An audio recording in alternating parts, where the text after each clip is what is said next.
ఒక్క స్వామి హనుమ మాత్రం సముద్ర తీరంలో మిగిలిన వానరులకందరికీ దూరంగా కూర్చుని రామనామ జపం చేస్తున్నారు.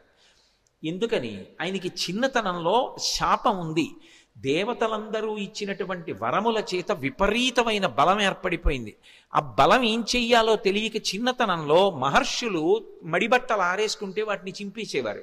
యజ్ఞకుండాలు కనపడితే తిరగతోసేసేవారు. ఇప్పుడు ఈ పిల్లవాడికి ఇంత బలం అనవసరం, వీడు పెద్దవాడు అయిన తర్వాత వీడికి అవసరం వచ్చినప్పుడు గుర్తొస్తే చాలని వాళ్ళు శేపురీరం రఘుశ్రేష్ఠ నాతి క్రుద్ధాతి మన్యవ అంటారు ఉత్తరాఖండలో. వాళ్ళు ఏం కోపంతో కాదు, ఇప్పుడు ఎందుకు ఈ పిల్లాడికి ఇంత బలం, అవసరం వచ్చినప్పుడు గుర్తొస్తుంది. ఈ పిల్లవాడి బలాన్ని వీడికి మళ్ళీ జ్ఞాపకం చేస్తే వీడికి జ్ఞాపకం వచ్చి శాపం పోతుంది అని శాపం ఇచ్చారు. తన బలం తనకి తెలియదు. అందుకే వాలి తరువుకొస్తున్నప్పుడు కూడా కిష్కింధకాండలో సుగ్రీవుడు పారిపోతుంటే హనుమ కూడా వెళ్ళిపోయారు తప్ప వాలికి ఎదురు తిరగలేదు. తన బలం తనకి తెలియదు. ఇప్పుడు జాంబవంతుడు హనుమ దగ్గరికి వెళ్ళారు. వెళ్ళి, నాయనా హనుమ, వానరజాతి యొక్క పరువు ప్రతిష్టలన్నీ నీ చేతుల మీద ఉన్నాయి. ఇంతటి బలసంపన్నుడవి. ఈ లోకంలో ముగ్గురున్నారు గమనవేగం ఉన్నవారు. అంత వేగంగా వెళ్ళగలిగినటువంటి ప్రాణి నాల్గవది లేదు. మొట్టమొదటి వాడు వాయుదేవుడు నీ తండ్రి, రెండవ వాడు గరుత్మంతుడు, మూడవ వాడు నువ్వు. ఇంతటి వేగం కలిగిన వాడివి, ఇంత బలం కలిగిన వాడివి, ఇంత బుద్ధిబలం ఉన్నటువంటి వాడివి, నువ్వు వానరజాతి పరువు ప్రతిష్టలు రామకార్యం ఆలోచించకుండా చేతకాని వాడిలా ఇలా కూర్చుంటావా? నీ తల్లి పుంజకస్థల, ఆమె అప్సరస. ఒకానొక శాపకారణం చేత ఈ భూమి మీద జన్మించింది. ఈ భూమి మీద జన్మించి నీ తండ్రి అయినటువంటి కేసరికి భార్య అయింది. ఆమెకి వాయుదేవుని యందు ఔరసపుత్రుడిగా జన్మించిన వాడివి. పుట్టగానే అపారమైనటువంటి వేగంతో సూర్యమండలం వైపు ప్రయాణం చేసి ఉదయిస్తున్న సూర్యబింబం తినే ఫలం అనుకుని వెళ్ళావు. ఇంద్రుడు వజ్రం పెట్టి కొడితే హనువులంటే నీ యొక్క దవడ సొట్టబడి కింద పడ్డావు కాబట్టి నీకు హనుమ అని పేరొచ్చింది.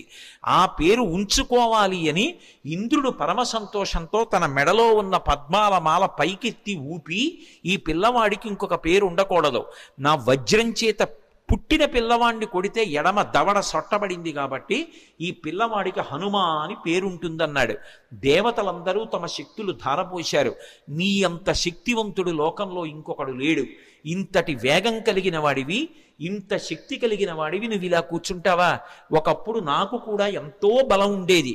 వామనమూర్తిగా శ్రీ మహావిష్ణువు ఈ భూమ్యాకాశములనన్నింటినీ ఆక్రమిస్తే ఇంతంతైవటుడు ఇంతయై వరుయుతానింతై యభోవీధిపై అంతై తోయదమండలగ్రమణ కల్లంతై ప్రభారాశిపై అంతై చంద్రునకంతయై ధ్రువునిపై అంతై మహర్వాటిపై అంతై సత్య పదోన్నతుండకుచు బ్రహ్మాండాంత సంవర్ధియ్యి అని పెరిగిపోతే ఆ వామనమూర్తికి త్రివిక్రమావతారానికి 21 మార్లు ప్రదక్షిణం చేశాను నేను. కానీ ఇప్పుడు వృద్ధుణ్ణైపోయాను, బడలిపోయాను, 100 యోజనములు దాటలేను. కాబట్టి పిల్లవాడివి, శక్తివంతుడవు, నువ్వు శక్తి పుంజుకొని బయలుదేరాలని జాంబవంతుడు హనుమతో మాట్లాడి ఒక మాట అన్నాడు. హనుమాన్ హరిరాజస్య సుగ్రీవస్య సమోహ్యపి రామలక్ష్మణయోశ్చాపి తేజసాచ బలీనచ. జాంబవంతుడు రామాయణంలో ఏదైనా చెప్పాడు అంటే దానికి ఒక ప్రమాణం ఉంటుంది. ఎందుకంటే సృష్టికర్త అయిన బ్రహ్మగారు ఆవలిస్తే బ్రహ్మగారి అంశతో బయటికి వచ్చినటువంటి వాడు. ఆయన అంటున్నాడు, హనుమాన్ హరిరాజస్య, ఓ హనుమ, నువ్వు వానరులకందరికీ కూడా రాజుతో సమానమైన వాడివి. పేరుకి సుగ్రీవుడు రాజు, కానీ సుగ్రీవుడి కన్నా నువ్వు ఏ విషయంలో తక్కువ కాదు. సుగ్రీవుడే కాదు, రామలక్ష్మణయోశ్చాపి తేజసాచ బలీనచ, రామలక్ష్మణులతో కూడా నువ్వు తేజస్సులో బలంలో సమానమైనటువంటి వాడివి. అటువంటి వాడివి ఇలా కూర్చుంటావా?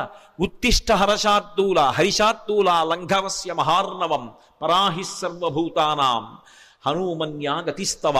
ఓ హనుమ, నీవు నీ బలాన్ని జ్ఞాపకాన్ని తెచ్చుకొని పైకి లేచి ఈ సముద్రాన్ని దాటు. నువ్వు దాటుతున్నప్పుడు ఈ బ్రహ్మాండంలో ఉన్నటువంటి సమస్త భూతములు ఆశ్చర్యపోతాయి నీ గమనశక్తిని చూసి. ఆశ్చర్యపోయి భూతకోటి అంతా లేచి నిలబడి నమస్కరిస్తుంది. అంత వేగంతో వెళ్ళగలిగిన వాడివి. అటువంటి వాడివి ఇలా కూర్చోకూడదు. వానర జాతి పరువంతా నీ చేతిలో ఉంది. నువ్వు ఇవాళ వెళ్ళి సీతమ్మ దర్శనం చేసి వచ్చి ఆమె జాడ తీసుకొస్తే మనం వెళ్ళి మళ్ళీ సుగ్రీవుడికి చెప్తే, సుగ్రీవుడు రాముడికి చెప్తే రాముడి వలన ఉపకారం పొందినటువంటి సుగ్రీవుడు ప్రత్యుపకారం చేశాడనేటటువంటి మాట నిజమవుతుంది. లేకపోతే మన ప్రభువు పరువు పోతుంది, ప్రభువు చేత పరిపాలింపబడిన వానర జాతి పరువు పోతుంది. ఇంతమంది పరువు నీ చేతిలో ఉంది, ఇంతమంది శోకాన్ని పోగొట్టగలిగిన వాడివి నువ్వే, నాయనా లే అని ఒక్కసారి ప్రచోదనం చేస్తే శాప విమోచనం అయిపోయింది. తెలియక ఒక మాట అంటుంటారు, హనుమకి తన బలం గుర్తు చెయ్యాలని. మనం ఇప్పుడు జ్ఞాపకం చెయ్యక్కర్లేదు. ఎప్పుడో కిష్కింధకాండ చివరిలో సుగ్రీవుడు చేసినటువంటి స్తోత్రం చేత హనుమ యొక్క ఆ శాపమంతా విమోచనం అయిపోయింది. వెంటనే ఆయన తన బలాన్ని తాను జ్ఞాపకానికి తెచ్చుకొని మహేంద్రగిరి మీదకి ఎక్కుతూ అక్కడ నిలబడి ఒక మాట చెప్పారు, నా బలం నాకు జ్ఞాపకానికి వచ్చింది. నాతో సమానంగా వెళ్ళగలిగినటువంటి వాళ్ళు ఇద్దరే. ఒకటి నా తండ్రి వాయుదేవుడు, రెండు గరుత్మంతుడు.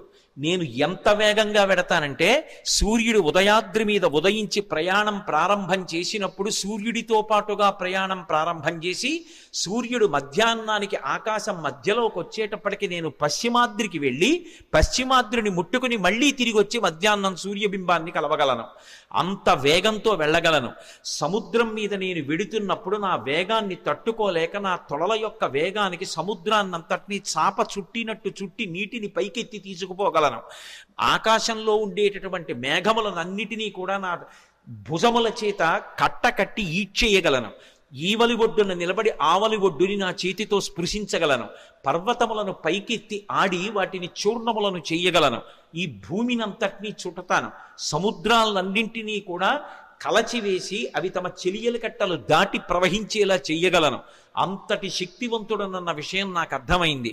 ఇప్పుడు నేను లంకాపట్టణానికి బయలుదేరుతున్నాను, మీరు నిశ్చింతగా ఉండండి మహేంద్రగిరి మీద నిలబడి సవేగవాన్ వేగ సమాహితాత్మ హరిప్రవీర పరవీరహంత మనస్సమాధాయ మహానుభావో జగామలంకాం మనసా మనస్వీ అని పూర్తి చేశారు మహర్షి కిష్కింధకాండ.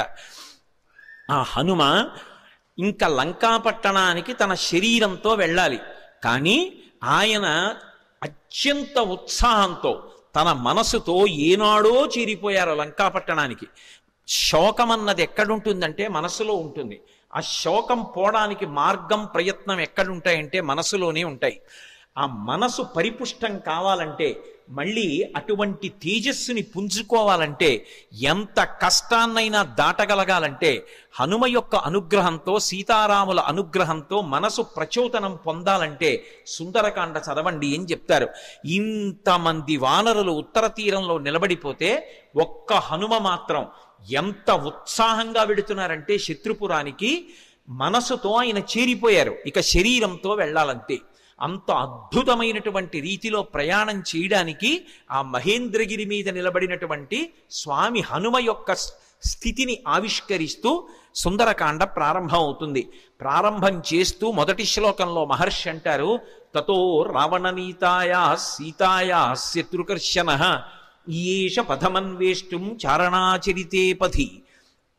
చారణలు ప్రయాణం చేసేటటువంటి మార్గం ఏదుందో ఆ మార్గంలో ప్రయాణం చేసి రావణుడి చేత అపహరింపబడినటువంటి సీతమ్మ జాడ కనిపెట్టడానికి స్వామి హనుమ శత్రుకర్షణుడై సంకల్పమును చేసి ఉన్నారు.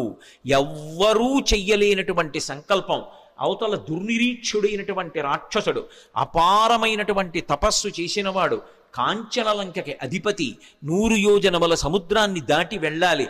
ఆవలి ఒడ్డున దిగిలి దగ్గర నుంచి విచ్చుకత్తులు పట్టుకుని రాక్షసులు నిలబడతారు. ఎవడి తేజస్సు చూసినంత మాత్రం చేత యమధర్మరాజు గారు కూడా కాకిలో దూరి పారిపోయాడో అంతటి మహాతేజస్ సంపన్నుడు. తన జీవితం మొత్తం మీద రామచంద్రమూర్తి చేతిలో చనిపోకముందు అతను ఓడిపోయింది ఇద్దరి చేతిలోనే. ఒకటి వాలి చేతిలో ఓడిపోయాడు, 2 కార్తవీర్యార్జునుడి చేతిలో ఓడిపోయాడు. దిక్పాలకురిని కూడా ఓడించాడు, దేవతల్ని ఓడించాడు, ఇంద్రుణ్ణి ఓడించాడు. అంతటి శక్తివంతుడు, దుర్నిరీక్షుడు, అసలు చూడ్డం కూడా సాధ్యం కాదు. అంతటి తేజస్సుతో వెలిగిపోతుంటాడు. కొన్ని కోట్ల మంది రాక్షసులు నిరంతరం పరివేష్టించి ఉండి లంకాపట్టణాన్ని కాపలా కాస్తూ ఉంటారు. అటువంటి లంకాపట్టణంలో అతను ప్రాణ సమానంగా భావించి దాచినటువంటి సీతమ్మ యొక్క జాడ కనిపెట్టాలనేటటువంటి సంకల్పం చేసుకుని బయలుదేరుతున్నారంటే అటువంటి సంకల్పం చెయ్యగలిగినటువంటి వాడు వేరొకడు ఎక్కడుంటాడు. అందుకని ఈయేష ఎంత గొప్ప సంకల్పం చేశారు. అందుకని ఈయేష పథమన్వేష్టం చారణా చరితేపథి. చారణా చరితేపథి అంటే చారణులు అంటే దేవగాయకులు. రామాయణంలోనే అనేక చోట్ల వాళ్ళ ప్రస్తావన వస్తుంది. శంకర భగవత్పాదులు చేసినటువంటి నవరత్నమాలికా స్తోత్రంలో కూడా చారణుల గురించినటువంటి ప్రస్తావన ఉంటుంది. చారణులు ఎప్పుడు శుభవార్తలు చెప్తూ ఉంటారు. సుందరకాండ ప్రారంభమే శుభవార్తలు దేవతలకి చెప్పేటటువంటి చారణుల యొక్క ఒక్కసారి వాళ్ళ స్మరణతో ప్రారంభమవుతుంది. అంటే సుందరకాండ ఎవరు చదువుతున్నారో ఎవరు వింటున్నారో వాళ్ళు శుభవార్త వింటారు అన్నది అన్యాపదేశంగా వాల్మీకి మహర్షి జాతికి ఇస్తున్నటువంటి అభయం. ఆ చారణులు దేవగాయకులు. వాళ్ళు భూమికి దగ్గరగా తిరుగుతూ ఉంటారు. వారు భూమి మీద దిగరు, ఆకాశ మార్గంలో వెడుతూ ఉంటారు. అంటే స్వామి హనుమ సముద్రం మీద కాకుండా సముద్రానికి తగలకుండా ఆకాశ మార్గంలో వెళ్ళడానికి నిర్ణయించుకున్నారు అన్నది భావన. ఇందుచేత అంతటి శక్తివంతుడు, అంతటి గమనవేగం కలిగిన వాడు, గరుత్మంతునితో సమానమైన వాడు కాబట్టి ఆయన వెళ్ళగలరు ఆకాశంలో. కాబట్టి తతో రావణనీతాయా సీతాయా శత్రుకర్షణ ఈయేష పథమన్వేష్టం చారణా చరితేపథి. అదే శ్లోకం సంసారం అనేటటువంటి సముద్రాన్ని తరించడానికి ఎటువంటి ఉపాయములను అనుష్ఠిస్తారో అటువంటి ఉపాయములు హనుమ ద్వారా ఆవిష్కరింపబడిన కాండ కాబట్టి అదే శ్లోకాన్ని వేరొక రకంగా అన్వయం అయినప్పుడు హనుమ వలన మాత్రమే మళ్ళీ అందులో ఇంకొక విషయం ఆవిష్కరింపబడుతుంది. ఆయన చారణా చరితేపథి, చారణులు వెళ్ళినటువంటి మార్గంలో వెడుతున్నారు. చరణము అన్న మాట దేనికి అన్వయం అవుతుందంటే ప్రధానంగా వేదంలో ఉండేటటువంటి మంత్రభాగాలు ఉంటాయి. వేదంలో ఉండేటటువంటి మంత్రభాగాలకి సంబంధించినటువంటి విభాగాల్ని చరణములు అని పిలుస్తారు. చారణ చరితేపథి అంటే వేదము చేత చెప్పబడినటువంటి సంప్రదాయబద్ధమైనటువంటి మార్గంలో ప్రయాణం చేసి బ్రహ్మ విద్యాస్వరూపిణి అయినటువంటి సీతమ్మ జాడ తెలుసుకోవడానికి ఒక గొప్ప ఉపాసకుడు ఉపాసన ప్రారంభం చేశాడు. అంతర్ముఖత్వాన్ని, లంక అనబడేటటువంటి ఈ శరీరం లోపలికి వెళ్ళి ఇక్కడే ఉన్నటువంటి సీతమ్మ యొక్క దర్శనానికి వెడుతున్నాడు. అలా వెడుతున్నవాడు మహాసాధకుడు, మహాపురుషుడు. ఆయన తప్ప మిగిలిన వాళ్ళు ఈ కంటితో ఎదురుగుండా ఉన్న వాటిని చూసి ఆనందపడుతుంటే, భోగం అనుభవిస్తుంటే ఆయన ఈ కన్నులు మూసి వేదము చేత చెప్పబడినటువంటి మంత్రములను ప్రమాణంగా తీసుకుని చారణా చరితేపథి ఆ వేదము చెప్పిన సంప్రదాయ పద్ధతిలో అంతర్ముఖత్వంతో లోపల ఉన్నటువంటి బ్రహ్మ విద్యాస్వరూపిణి అయినటువంటి జగన్మాత దర్శనానికి బయలుదేరుతున్నారు. ఇది చెప్పడం ఆ శ్లోకానికి ఉన్నటువంటి ఆంతరమైనటువంటి అర్థం. అందులో రావణ అన్న చోట మధ్యలో ఉన్నటువంటి వా గాయత్రీ మహామంత్రంలో ఉన్నటువంటి బీజాక్షరం. అక్కడికి వచ్చేటప్పటికి బీజాక్షరం ప్రతిపాదింపబడింది. గాయత్రీ మంత్రం ఒక్కదానికి ఒక ప్రత్యేకత. 24 అక్షరాలు బీజాక్షరాలే. 24 అక్షరాలకి ఋషులున్నారు, 24 అక్షరాలకి అధిష్టాన దైవాలు ఉన్నారు. ప్రత్యేకించి ఈ వా అన్న అక్షరాన్ని రోజు గాయత్రీ మహామంత్రంలో అంతర్భాగంగా ఎవరు జపం చేస్తారో వాళ్ళకి అజ్ఞానము తొలగిపోయి జ్ఞానము కలుగుతుంది.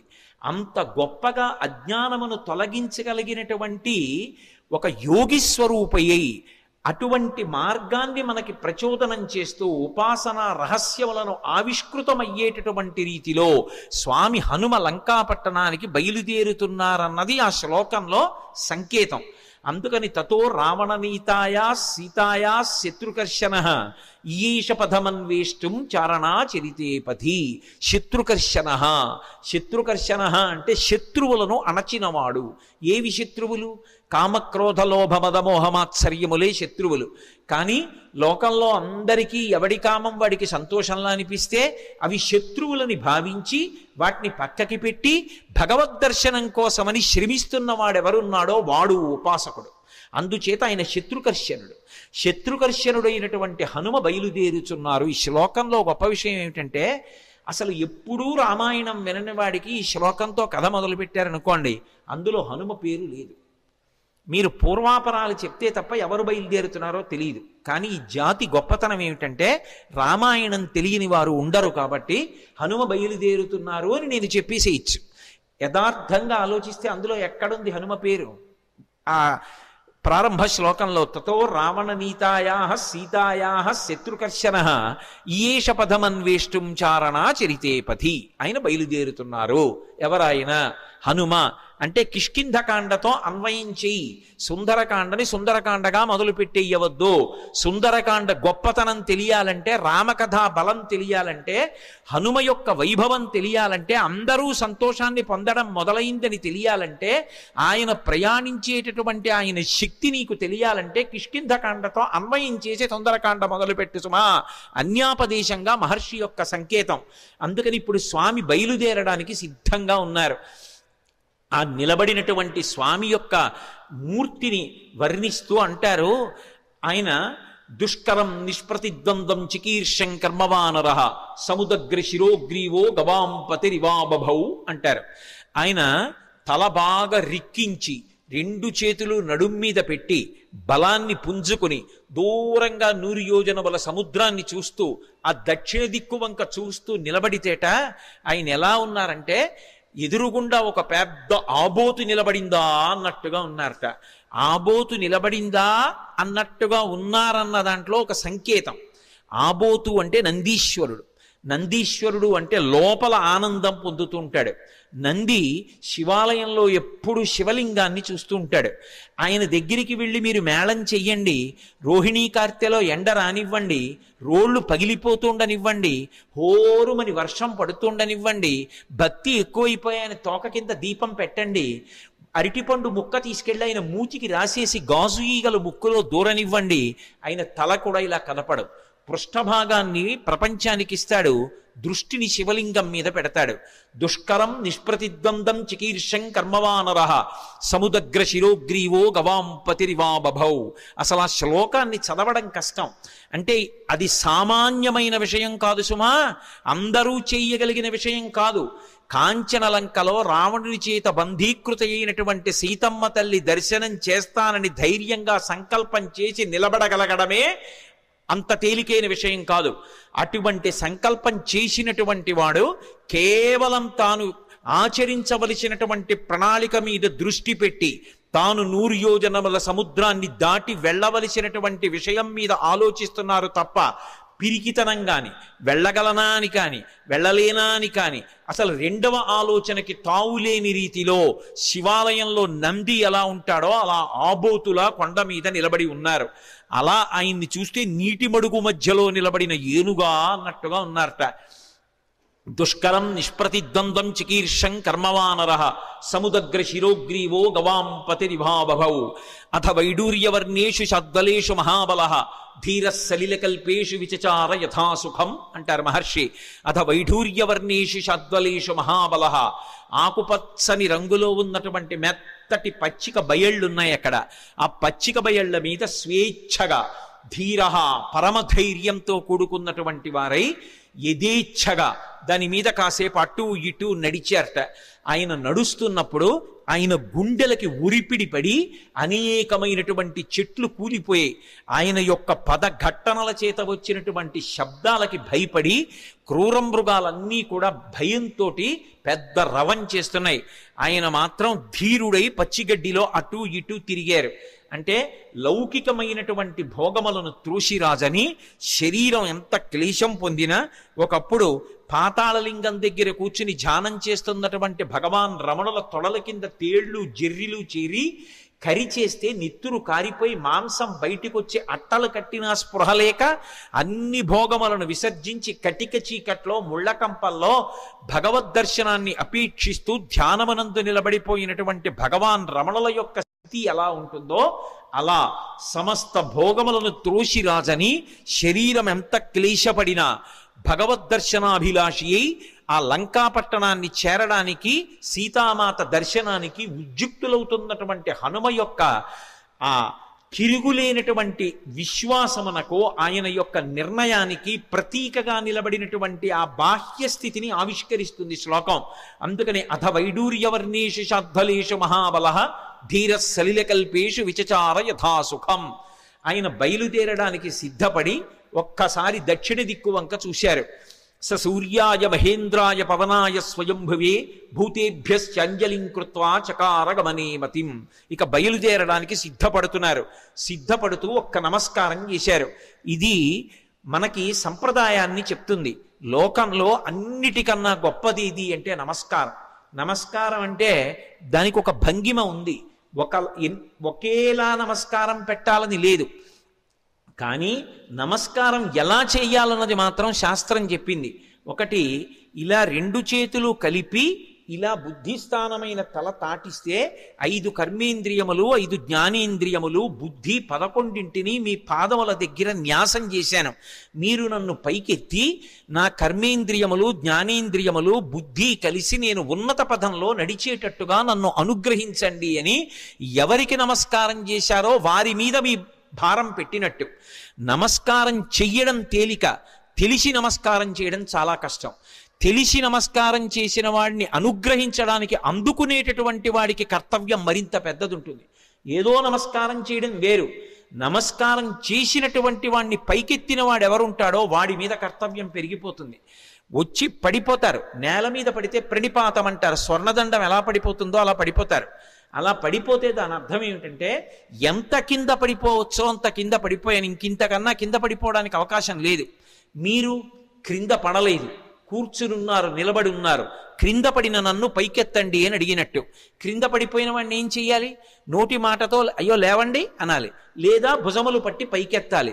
లేవండి అన్నందుకు, భుజములు పట్టి పైకెత్తినందుకు జీవితంలో కూడా అతన్ని పైకెత్తవలసిన కర్తవ్యం నమస్కారం అందుకున్న వాడి మీద ఉంటుంది. నమస్కారం పెట్టించుకోవడం, నమస్కారం అందుకోవడం అంత తేలిక కాదు. నమస్కారాలు పెట్టించుకోవడం అంత బరువైనటువంటి విషయం. అంత జాగ్రత్తగా ఉండాలి అలా నమస్కారం పెట్టేవాళ్ళు ఉంటే. అలాగే అభివాదము అంటారు.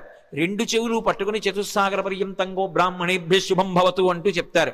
అది చెప్పినప్పుడు పాదాల దగ్గర పట్టుకుని చేతులు మెల్లమెల్లగా పైకి తీసి మోకాళ్ళ దగ్గర పట్టుకుని వంగి చేయి అడ్డు పెట్టుకుని అప్పుడు అభివాదం చెప్పాలి, పేరు చెప్పాలి. పేరు చెప్పారు అంటే అభివాదం చేశారు అంటారు. అలా ఎక్కడ పడితే అక్కడ ఫోన్లోనూ అభివాదాలు చేయకూడదు. అభివాదం చేశారంటే అవతల వారు ప్రశాంతంగా ఉండాలి. మీ గురించి వినడానికి వారు ప్రశాంతంగా ఉంటే అప్పుడు మాత్రమే అభివాదం చేసి చెప్పాలి తప్ప సభలోకి వస్తున్నప్పుడు, సభలో ఏదో ఇక ఉపన్యాసానికి పైకి వెళ్ళిపోయేటప్పుడు అప్పుడు వచ్చి చతుస్సాగర పర్యంతం అని అభివాదాలు మొదలు పెట్టకూడదు. అభివాదం ఎక్కడ చెయ్యాలో అక్కడే చెయ్యాలి. ఏ కారణం చేత కూడా నమస్కారం ఇలా చెయ్యక్కర్లేదు. ఇలా నమస్కారం చెయ్యమని ఏ శాస్త్రంలోనూ లేదు. అలా చెయ్యక్కర్లేదు నమస్కారం. నమస్కారం అంటే అలాగే చెయ్యాలి. నమః, నేను కాదు అని అలా చేసినటువంటి నమస్కారం ఏది ఉంటుందో ఆ నమస్కారం ఒక్కటి తెలిసి చేసినంత మాత్రం చేత జీవితంలో అందుకోవలసినటువంటి స్థితికి వెళ్ళిపోతాడు.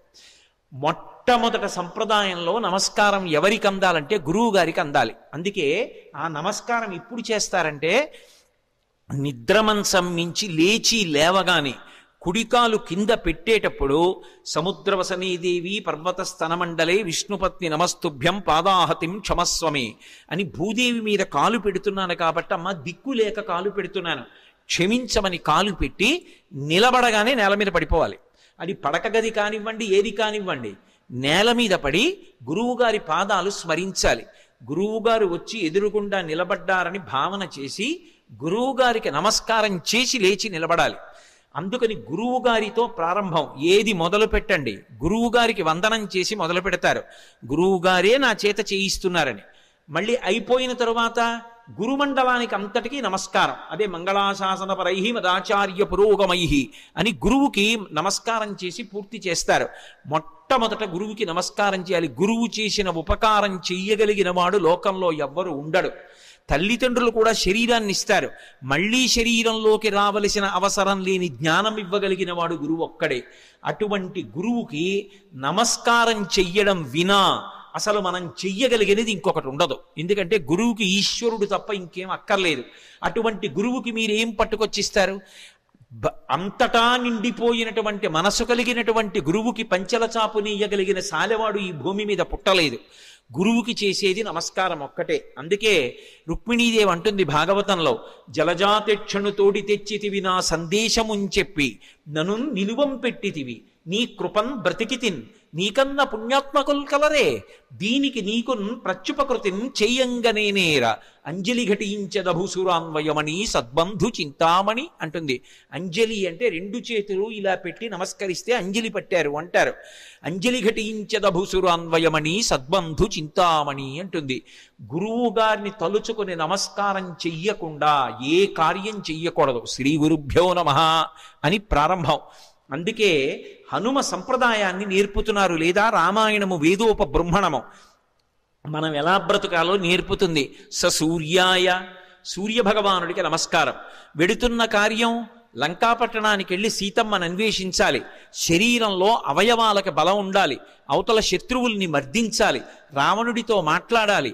సీతమ్మ దర్శనం చెయ్యాలి. దీనికి ఇంద్రియములన్నిటికీ కూడా పటుత్వం ఉండాలి. సమస్త ఇంద్రియములకు పటుత్వమునివ్వగలిగినటువంటి మహేంద్రుడికి నమస్కారం.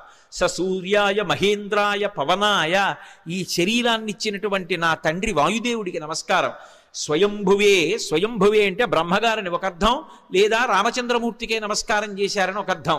స్వయంభువే భూతేభ్యశ్చాంజలిం కృత్వా సమస్త భూతకోటికి నమస్కరిస్తున్నాను.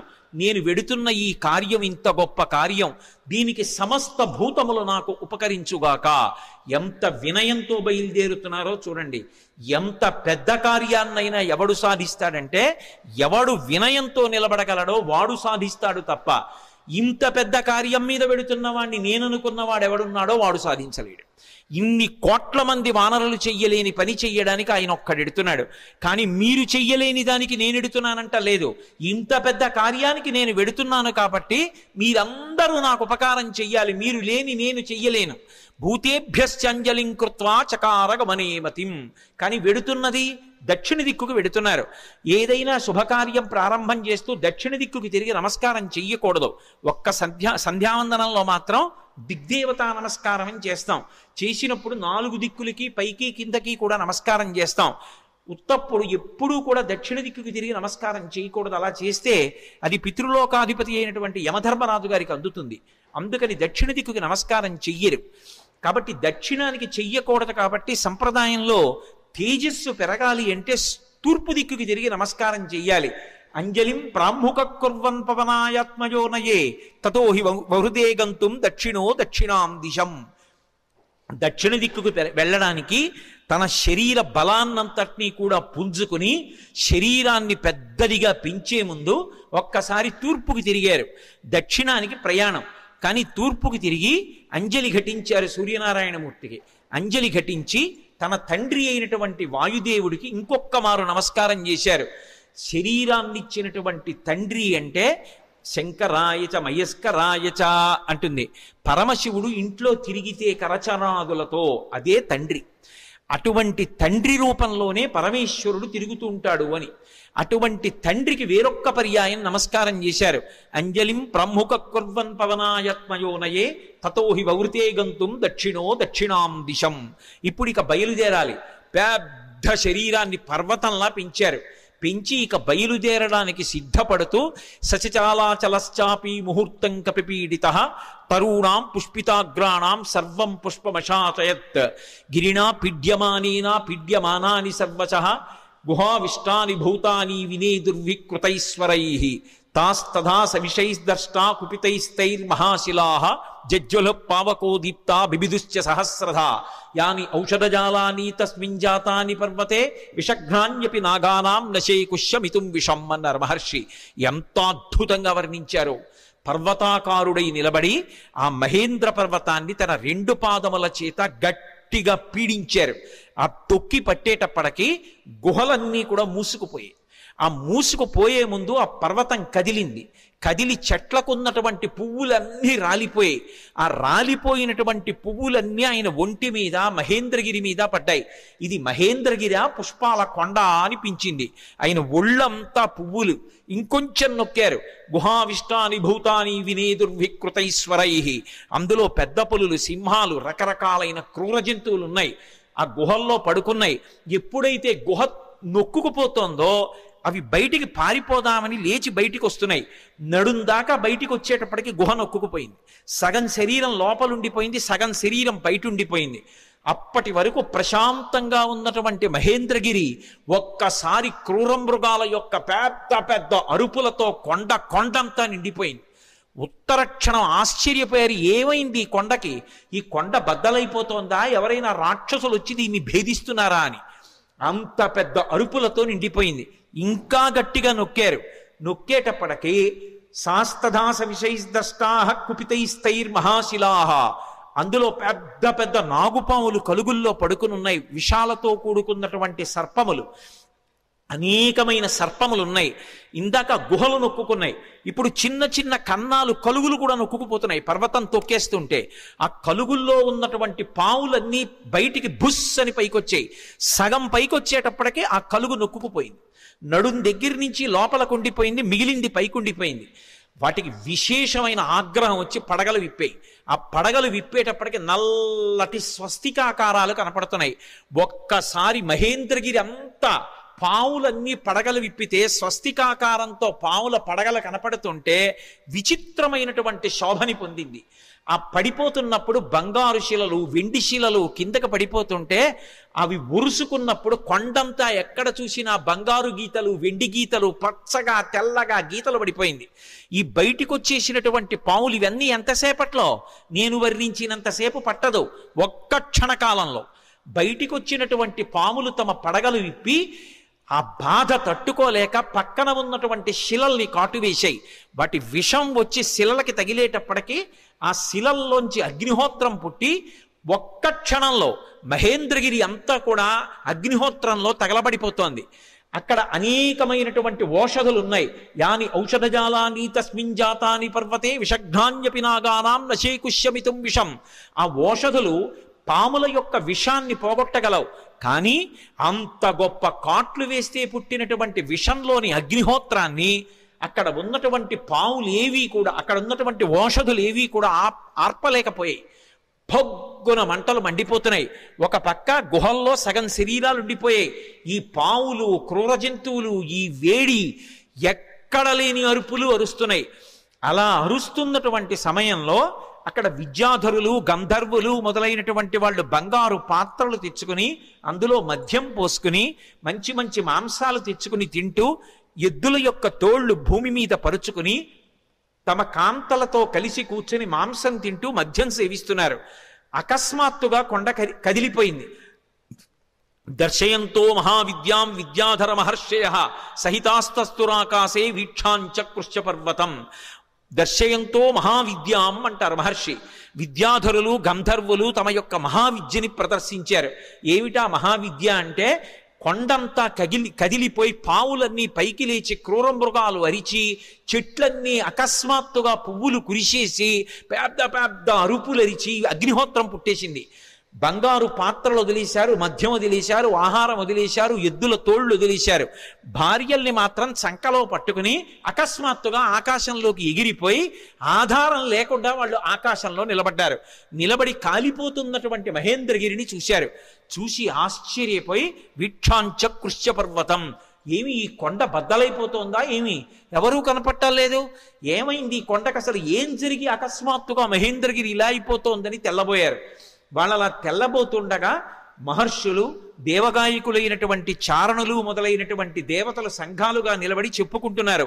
ఏష పర్వత సంకాచో హనుమాన్ మారుతాత్మజ తితీర్షతి మహావేగ సముద్రం మకరాలయం.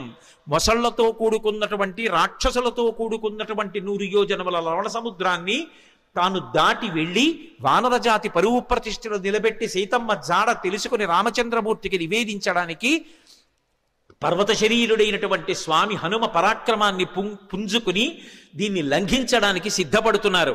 ఆశ్చర్యం, ఎవరి కోసం ఇంత కష్టపడుతున్నారు? రామార్థం వానరార్థం చ చికీర్షం కర్మదుష్కరం సముద్రస్య పరంపారం దుష్ప్రాపం ప్రాప్తుమిచ్చతి. రాముడి కోసం, వానరుల కోసం స్వార్థత్యాగం చేసి తాను ఇంత క్లేశపడుతూ ఈ సముద్రాన్ని దాటడానికి అదిగదిగదిగో స్వామి హనుమ బయలుదేరుతున్నారని ఆ విద్యాధరులందరూ లేచి నిలబడి ఆయనకి నమస్కరించి స్తోత్రం చేస్తున్నారు. ఇక బయలుదేరడానికి సిద్ధపడ్డారు. ఒక్కసారి తన బలాన్నంతటినీ పుంజుకున్నారు. ఒంటి మీద ఉన్నటువంటి వెంట్రుకలన్నీ నిక్కపొడుచుకున్నాయి. చెవులు రిక్కించారు. కళ్ళు రెండు దృష్టి నిలబెట్టి 100 యోజనముల సముద్రం వైపు చూశారు. సచిచాలాచలశ్చాపి ముహూర్తం కపిపీడిత అని దుదివీచ సరోమాణి చకంపే చాచలోపమః బాహూసం స్తంభయామాస మహాపరిగసన్నిభౌ సపాదచ కపిక్కట్యాం చరణౌ సంచుకూచ. ఆయన వెంటనే ఆ ఒంటి మీద వెంట్రుకలు నిక్కపొడుచుకుని ఉన్నాయి. ఆ తోక ఒక్కసారి ఇలా పైకెత్తారు. గరుత్మంతుడు సముద్రం మీద వెడుతూ పావుని తన్నుకుపోతున్నప్పుడు ఎలా ఉంటుందో అలా ఉన్నటువంటి తోకని ఝుళిపించి నేలకేసి కొట్టారు. కొట్టి ఆ 2 చేతులు పైకెత్తి ఇలా పరిగలు బిగించినట్టు బిగించారు. మహాపరిగసన్నిభౌ సపాదచ కపిక్కట్యాం చరణౌ సంచుకోచ. కాళ్ళు వంచారు. మోకాళ్ళు కొద్దిగా కిందకి ఉంచారు. నడుం సన్నం చేశారు. హృదయాన్ని బాగా విశాలం చేశారు.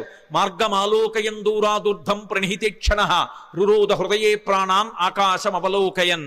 ప్రాణవాయువుని లోపల బంధించారు. దృష్టి బాగా నిలబెట్టారు. చెవులు రిక్కించారు. ఇక ఎగరడానికి సిద్ధపడుతున్నారు. పాదములతో తొక్కి పెట్టి ఉంచారు. మోకాళ్ళు వంగి ఉన్నాయి. నడుం సన్నగా ఉంది.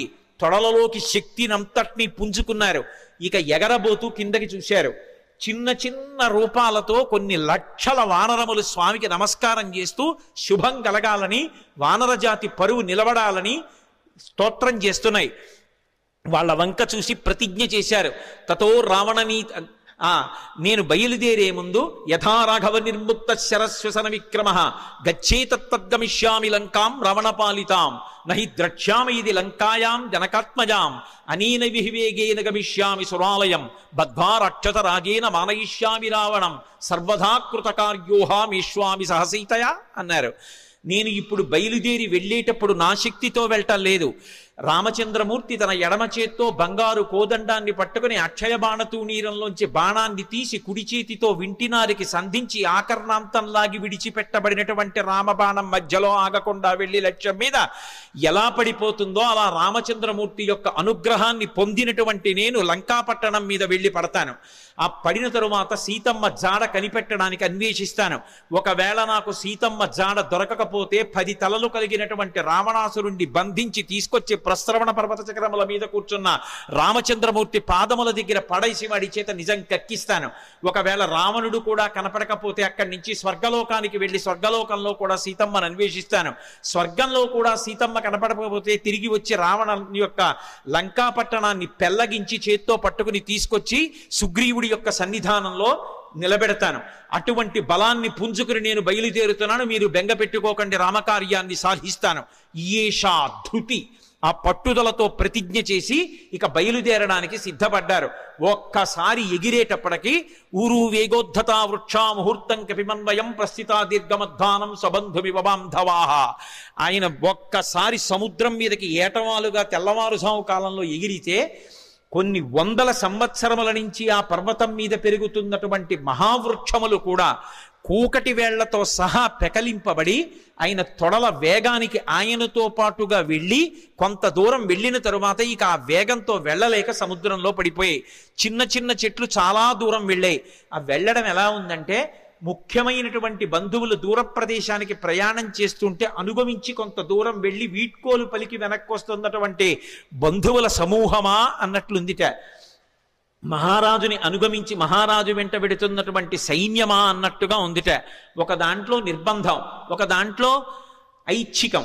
బంధువులు వెళ్ళేటప్పుడు స్వచ్ఛందంగా వెడతారు, సైన్యం వెళ్ళేటప్పుడు రాజుని అనుగమించాలి, రాజాజ్ఞ. ఎలా వెడతారో అలా వెడుతున్నారు. అలా వెళ్ళి ఆ చెట్లన్నీ కూడా బరువైనటువంటి చెట్లు ముందు పడిపోయాయి. తేలికైన చెట్లు చాలా దూరం హనుమతో పాటు వెళ్ళాయి. ఇన్ని చెట్లు ఏకకాలంలో పైకి లేచిపోయి ఆయనతో పాటు వెళ్ళిపోతుంటే ఈ చెట్లకున్నటువంటి పువ్వులన్నీ కూడా పడిపోతే స్వామి శరీరం నిండా ఎక్కడ చూసినా పువ్వులు, ఆకులు, మొగ్గలు అలంకృతమైపోయాయి. అలంకృతం అయిపోతే ఆయన ఎలా ఉన్నారంటే మెరుపులతో కూడుకున్నటువంటి మేఘం ఆకాశంలో ప్రయాణం చేస్తే ఎలా ఉంటుందో అలా ఉన్నారు. ఆ పువ్వులన్నీ కూడా సముద్రంలో పడ్డాయి. ఆ సముద్రంలో పడినప్పుడు ఆ సముద్రం అంతా పువ్వులతో కూడి నక్షత్రములతో కూడుకున్న ఆకాశం భూమి మీదకి వస్తే ఎలా ఉంటుందో సముద్రం అలా ఉంది. అంత వేగంతో ఆయన వెళ్ళిపోతున్నప్పుడు ఆ గాలి ఆయన యొక్క బాహుమూలములలోంచి అంటే సంకలలోంచి వెనక్కి వెడుతున్నప్పుడు విచిత్రమైనటువంటి రవం చేస్తోంది. యథేచ్ఛగా ఆకాశంలో వెళ్ళిపోతూ పిబన్నివ బభౌచాపి సౌర్మిమాలం మహార్ణవం పిపాసు రివచాకాశం దదృశైస మహాకపి.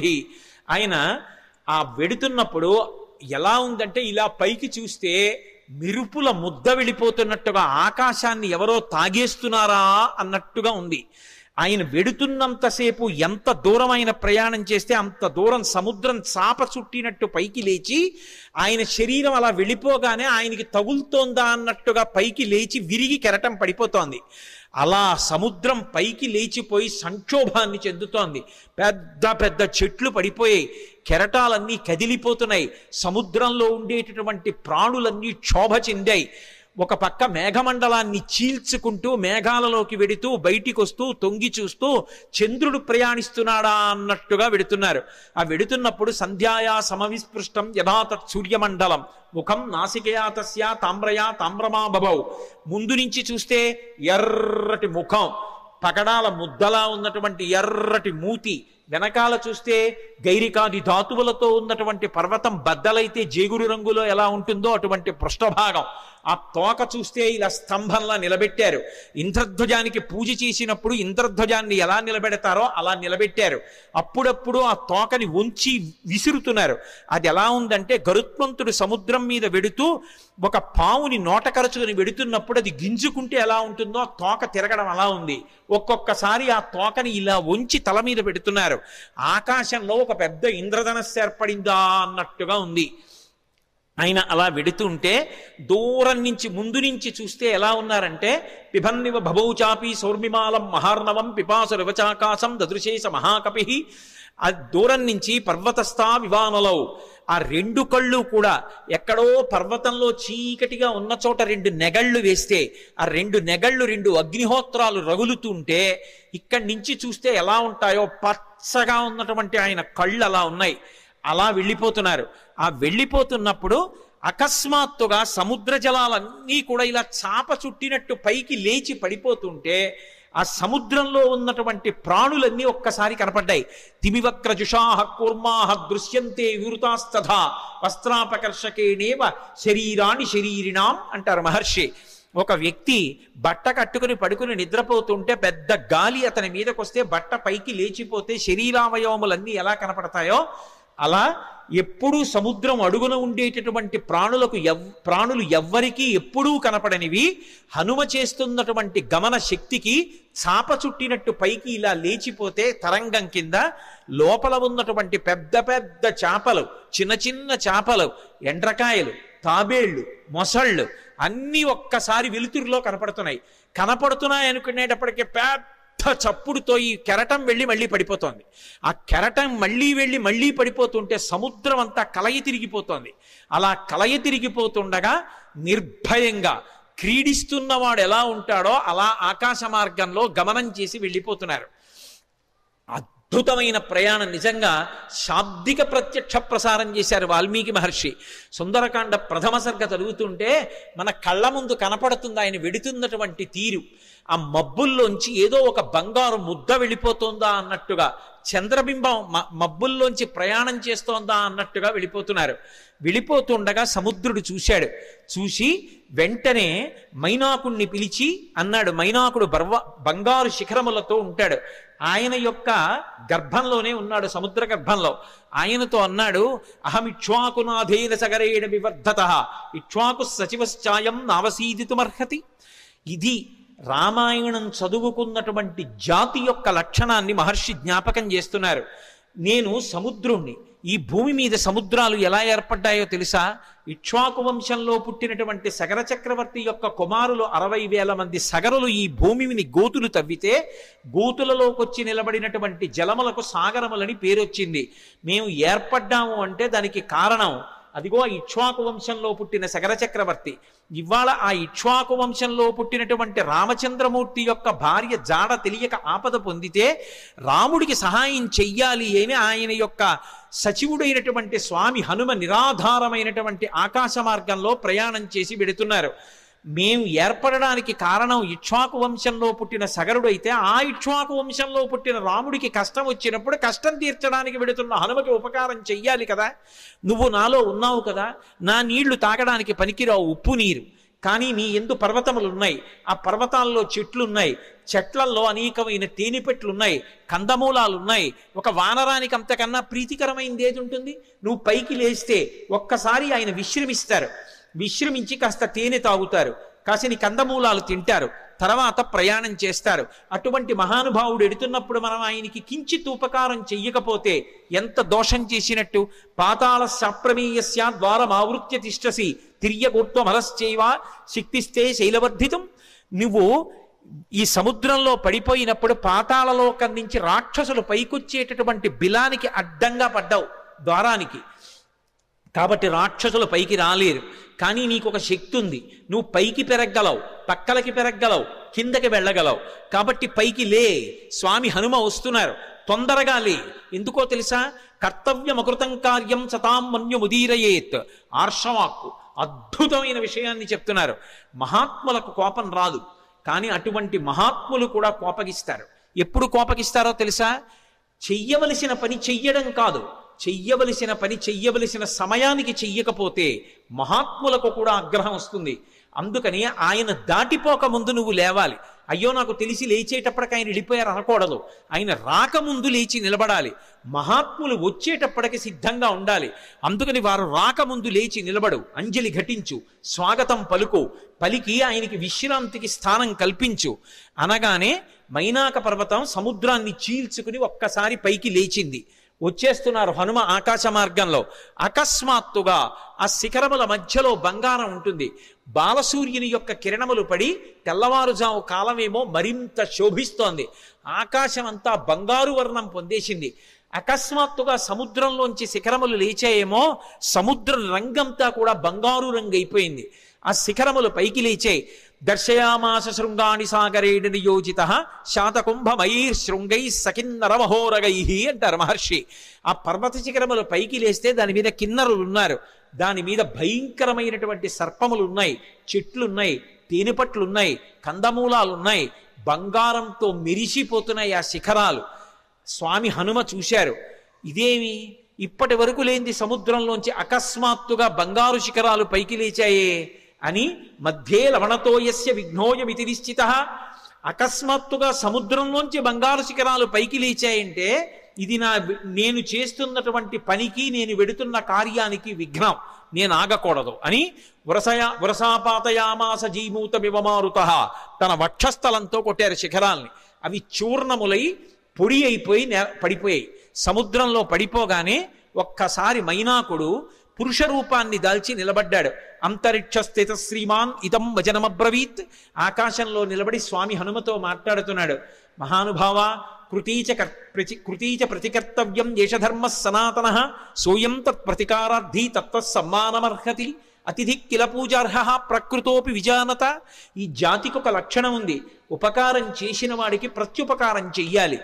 ఒక ఉపకారాన్ని పొంది తిరిగి ప్రత్యుపకారం చెయ్యకుండా ఉపకారాన్ని మరిచిపోయిన వాడు ఎవరుంటాడో వాడు కృతఘ్నుడు. అటువంటి కృతఘ్నుడికి నిష్కృతి లేదు. కిష్కింధకాండలో కూడా స్వామి లక్ష్మణుడు అంటాడు, బ్రహ్మఘ్నైచ సురాపేచ చౌరీ భగ్నవ్రతీ తథా నిష్కృతిర్విహితా సిద్ధి కృతఘ్నో నాస్తి నిష్కృతి. బ్రహ్మహత్య చేసిన వాడికి, దొంగతనం చేసిన వాడికి, సురాపానం చేసిన వాడికి, ఒక వ్రతం చేస్తానని నీళ్లు ముట్టుకుని కూడా వ్రతం చెయ్యకుండా వ్రతభంగం చేసిన వాడికి ప్రాయశ్చిత్తం ఉందేమో కానీ చేసిన ఉపకారాన్ని మరిచిపోయి కృతఘ్నుడై బ్రతికేటటువంటి వాడికి మాత్రం నిష్కృతి లేదంటాడు. కాబట్టి కృతీచ ప్రతికర్తవ్యం దేశధర్మ సనాతన. ఉపకారం చేసిన వాడికి ఉపకారం చెయ్యొద్దు. నేను సముద్రంలో దాక్కున్నాను, దాక్కోవడానికి నాకు అవకాశం ఇచ్చి సముద్రుడు ఉపకారం చేశాడు. అంతేకాదు, నీ తండ్రి నాకు ఉపకారం చేశాడు. ఒకానొకప్పుడు పర్వతాలకన్నిటికీ కృతయుగంలో రెక్కలుండేవి. పర్వతములు ఎగిరి వెళ్ళి ఎక్కడ కావాలంటే అక్కడ దిగేవి. అలా దిగుతున్నప్పుడు గ్రామాలకి గ్రామాలు మునివాటికలు నశించిపోతుండేవి. అందరూ హాహాకారాలు చేస్తే దేవేంద్రుడు తన వజ్రాయుధంతో పర్వతాలకు ఉండేటటువంటి రెక్కలు తరిగేశాడు. అలా తరిగేస్తున్నప్పుడు నా రెక్కలు కూడా తరిగేస్తాడని నేను భయపడి భయంతో రెక్కలు ఉన్నా ఎగరలేక ఉండిపోయాను. అప్పుడు నీ తండ్రి వాయుదేవుడు చూశాడు. మిత్రత్వాన్ని పాటించి అయ్యో రెక్కలున్నా ఎగరలేకపోతున్నాడని నన్ను ఎత్తి ఇంద్రుడికి కనపడకుండా తీసుకొచ్చి సముద్రంలో పడేశాడు. నేను వెళ్ళి రాక్షసుడు పైకొచ్చేటటువంటి బిలమార్గానికి అడ్డుగా పడ్డాను. ఇంద్రుడు ఓరకంట చూసి పోనీలే భయంతో కదలడు కాబట్టి బిలమార్గం మూసుకుంది, రాక్షసులు పైకి రారు, ఉభయత్రా ఉపకారం జరుగుతుందని ఊరుకున్నాడు. రెక్కలున్నా కదలలేక ఆనాటి నుంచి ఈనాటి వరకు సముద్రంలో పడున్నాను. నీ తండ్రి వాయుదేవుడు నాకు ఉపకారం చేశాడు. ఆ తండ్రికి కొడుకువి నువ్వు. ఆత్మావై పుత్రనామాసి. ఆయనకి ఉపకారం చేస్తే ఎంతో, ఆయన కొడుక్కి ఉపకారం చేస్తే అంతే. అందుకని నువ్వు వెడుతున్నప్పుడు నీకు నేను ఉపకారం చెయ్యొద్దు. అతిథి కిల పూజార్హ ప్రకృతోపి విజానత. అసలు ఒక అతిథి లభించడమే చాలా కష్టం జీవితంలో. అటువంటిది మహాప్రాజ్ఞుడు, నవవ్యాకరణ పండితుడు, స్వార్థం లేనివాడు, రామచంద్రమూర్తి యందు అపారమైన భక్తి కలిగినటువంటి నీ వంటి మహాపురుషుడు అతిథిగా లభించడం అంటే నేను పొందిన అదృష్టం. నిపత్య మమశృంగేషు విశ్రమస్వ యథాసుఖం. ఒక్కసారి నా పర్వత శిఖరముల మీద దిగవయా, కాసేపు విశ్రాంతి తీసుకో, ఇంత తేనె తాగు, కాసిని కందమూలాలు తిను, కించిత్ విశ్రమించు, మళ్ళీ బయలుదేరి వెళ్ళిపో అన్నారు. విన్నారు హనుమ.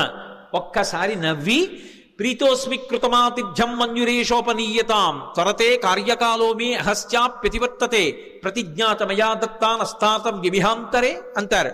ప్రీతోస్మి కృతమాతిథ్యం, చాలా సంతోషం, మీరు నాకు ఆతిథ్యం ఇచ్చినట్టే, మీరు నాకు అన్నీ పెట్టినట్టే. కానీ అన్యురేషోపనీయతాం, మన్యువు పెట్టుకోకండి, అంటే కోపం పెట్టుకోకండి మనసులో. మీరు అన్న మాట నేను పాటించలేదని ఏమనుకోకండి. నేను ప్రతిజ్ఞ చేశాను, రామకార్యం మీద ఎక్కడా ఆగను. రామచంద్రమూర్తి విడిచిపెట్టిన బాణం ఎలా వెడుతుందో అలా వెడతానన్నాను. అలా వెడతానన్నవాడిని అలా వెళ్లకుండా మధ్యలో దిగి విశ్రాంతి తీసుకుని వెడితే రామబాణంలా వెళ్ళినట్టు ఎలా అవుతుంది?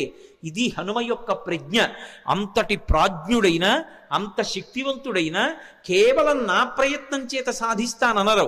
రామచంద్రమూర్తి యొక్క సహాయం కావాలి. యథా రాఘవ నిర్ముక్త శరస్వసన విక్రమ, రాముడు వదిలిన బాణంలా వెడతాను. రామానుగ్రహం ఉండాలి. ఎవడైనా జీవితంలో వృద్ధిలోకి రావాలనుకున్నవాడు తాను చెయ్యవలసిన పని తాను చేస్తూ, తన ప్రయత్నం తాను చేస్తూ, ప్రయత్నానికి పక్కన భగవంతుని యొక్క అండదండలు కూడా కలగాలని కోరుకోవాలి. భగవంతుని యొక్క ఏ అనుగ్రహం లేకుండా కేవలం తన ప్రయత్నం వలన సాధిస్తాననుకోవడం మూర్ఖత్వం. ఎప్పుడూ అలా సాధించలేడు. ఈశ్వరుని యొక్క అనుగ్రహం తోడు కావాలి. అందుకే నేను కాదు, రాముడి విడిచిన బాణంలా వెడతాను, రామానుగ్రహం నా యందు నిలబడాలన్నారు. అందుకే మహానుభావుడు నేను రామబాణంలా వెడతానని ప్రతిజ్ఞ చేసి మధ్యలో ఆగలేను. అవతల వేళ దాటిపోతోంది, తొందరగా వెళ్ళాలి. ఏమనుకోకండి, ఎంత మర్యాదగా మాట్లాడతారో. ఒక్కసారి ముట్టుకున్నారు. ప్రీతోస్మి కృతమాతిథ్యం, మీరు నాకు ఆతిథ్యం ఇచ్చినట్టే. ఒక్కసారి ఇలా చెయ్యి వేశారు, ముందుకి దాటి వెళ్ళిపోయారు. సమస్త భూతములు ఆశ్చర్యపోయే, ఏమి ప్రజ్ఞావంతుడు! ఉపాసకుడు ముందు దైవాన్ని ఉపాసన చేయడం మొదలు పెట్టగానే ముందొచ్చేటటువంటి ప్రతిబంధకం ఏమిటంటే నమస్కారం. వద్దు మహాప్రభో అన్నా సరే వచ్చి కాళ్ళ మీద పడిపోతారు. ఎక్కడ కనబడితే అక్కడ నమస్కారాలు చేస్తారు. ఇవన్నీ బాగానే ఉన్నాయి, నా అంతవాడు ఎవడుంటాడని లోకంలో అనుకున్నాడో చతికిల పడి జారిపోతాడు. కాదు కాదు, ఇవన్నీ నమస్కారాలు ఈశ్వరుడికి చెందుతాయి. నేనంతటి వాడిని నిమిత్త మాత్రం అనుకున్నవాడు ఎవరున్నాడో వాడు వృద్ధిలోకి వస్తాడు. అందుకే మైనాకుడంతటి వాడు బంగారు శిఖరములతో పైకొచ్చిన ముట్టుకుని మర్యాదగా వెళ్ళిపోయారు తప్ప అక్కడ దిగలేదు, నిలబడలేదు. ముందుకెళ్ళిపోయారు. చూశారు, మహర్షులు చూశారు, గంధర్వులు చూశారు, కిన్నెర కింపురుషులు చూశారు, సిద్ధులు చూశారు, సాధ్యులు చూశారు. గబగబా నాగమాత సురస దగ్గరికి వెళ్ళారు. వెళ్ళి ఆవిడితో అన్నారు, అమ్మా అమ్మా ఆశ్చర్యం, అయం వాతాత్మజ శ్రీమాన్ ప్లవతే సాగరోపరి హనుమాన్ నామ తస్యత్వం ముహూర్తం విఘ్నమాచర. అమ్మా ఆశ్చర్యం చూశావా?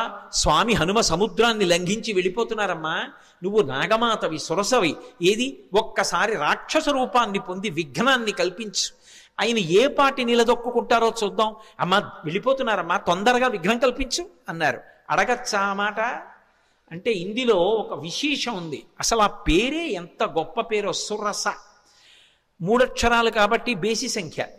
ఆడపిల్ల పుట్టినప్పుడు పెట్టడానికి యోగ్యమైన పేరు, పైగా అది నాగుల యొక్క తల్లి, అన్నిటిని మించి దక్ష ప్రజాపతి యొక్క కూతురు, అందుకని దాక్షాయణి అన్న పేరు అన్వయం అవుతుంది. ఆవిడ సామాన్యురాలు కాదు, అంత గొప్ప తల్లి. అందుకే సురస అని పేరు పెట్టారు. ఒక రకమైనటువంటి ఓషధికి ఈ పేరుకి అన్వయం అయ్యేటటువంటి పేరుతో పిలవడం అనేటటువంటిది లోకంలో సంప్రదాయంగా ఉంది. నాగసుగంధి అని. సురస 3 అక్షరాలు. అసలు ఆ పేరు పిలవడమే ఎంత అందంగా ఉంటుందో చూడండి. మంచి రసము, సురస. సురస ఎవరు? నాగమాత ఎవరు? ఎందుకు వచ్చింది? అసలు ఆవిడ్ని ఎందుకు తీసుకొచ్చారు దేవతలు? ఆవిడ్ని ఎందుకు తీసుకొచ్చారు సిద్ధులు, సాధ్యులు, యక్షులు, గంధర్వులు, కిన్నెరుడు, కింపురుషులు? అంటే ఈ సురస ఎవరో కాదు, కశ్యప ప్రజాపతి భార్యలలో ఒకటి అయినటువంటి కద్రువ. మీరు పూర్వం మహాభారతంలో ఆదిపర్వంలో ప్రారంభం కథ అదే. వినతా కద్రువుల కథ విని ఉంటారు.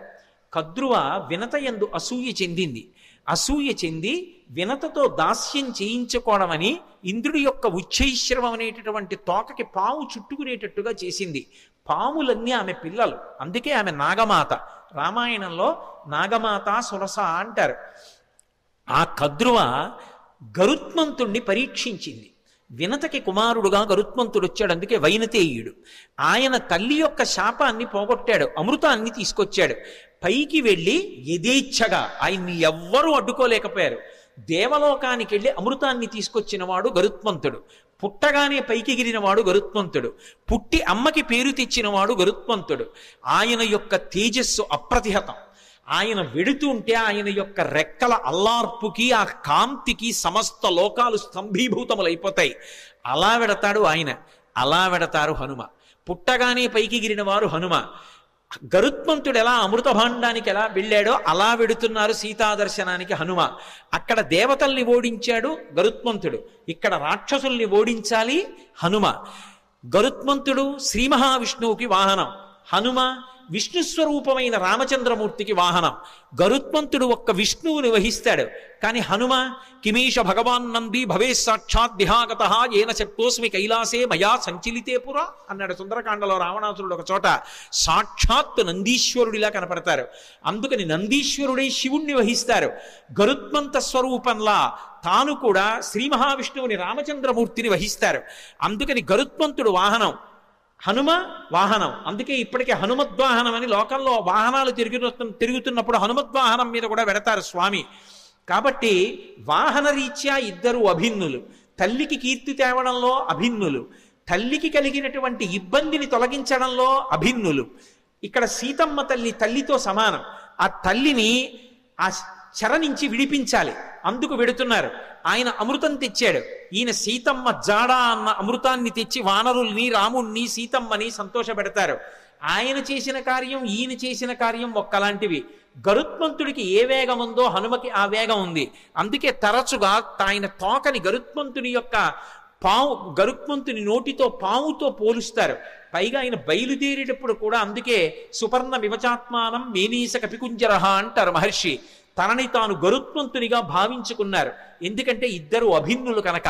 గరుత్మంతుణ్ణి పరీక్ష పెట్టినటువంటి కద్రువ మాత్రమే హనుమని కూడా పరీక్ష చెయ్యడానికి యోగ్యురాలు. ఆ శక్తి ఆవిడికే ఉంది. అందుకే దేవతలు నాగమాత అయినటువంటి కద్రువ దగ్గరికి వెళ్ళారు. కద్రువకి మారు పేరు సురస. ఆ కద్రువే ఒకానొకప్పుడు అదితి చేత శాపం పొందింది. శాపం పొంది రోహిణీదేవిగా వచ్చింది.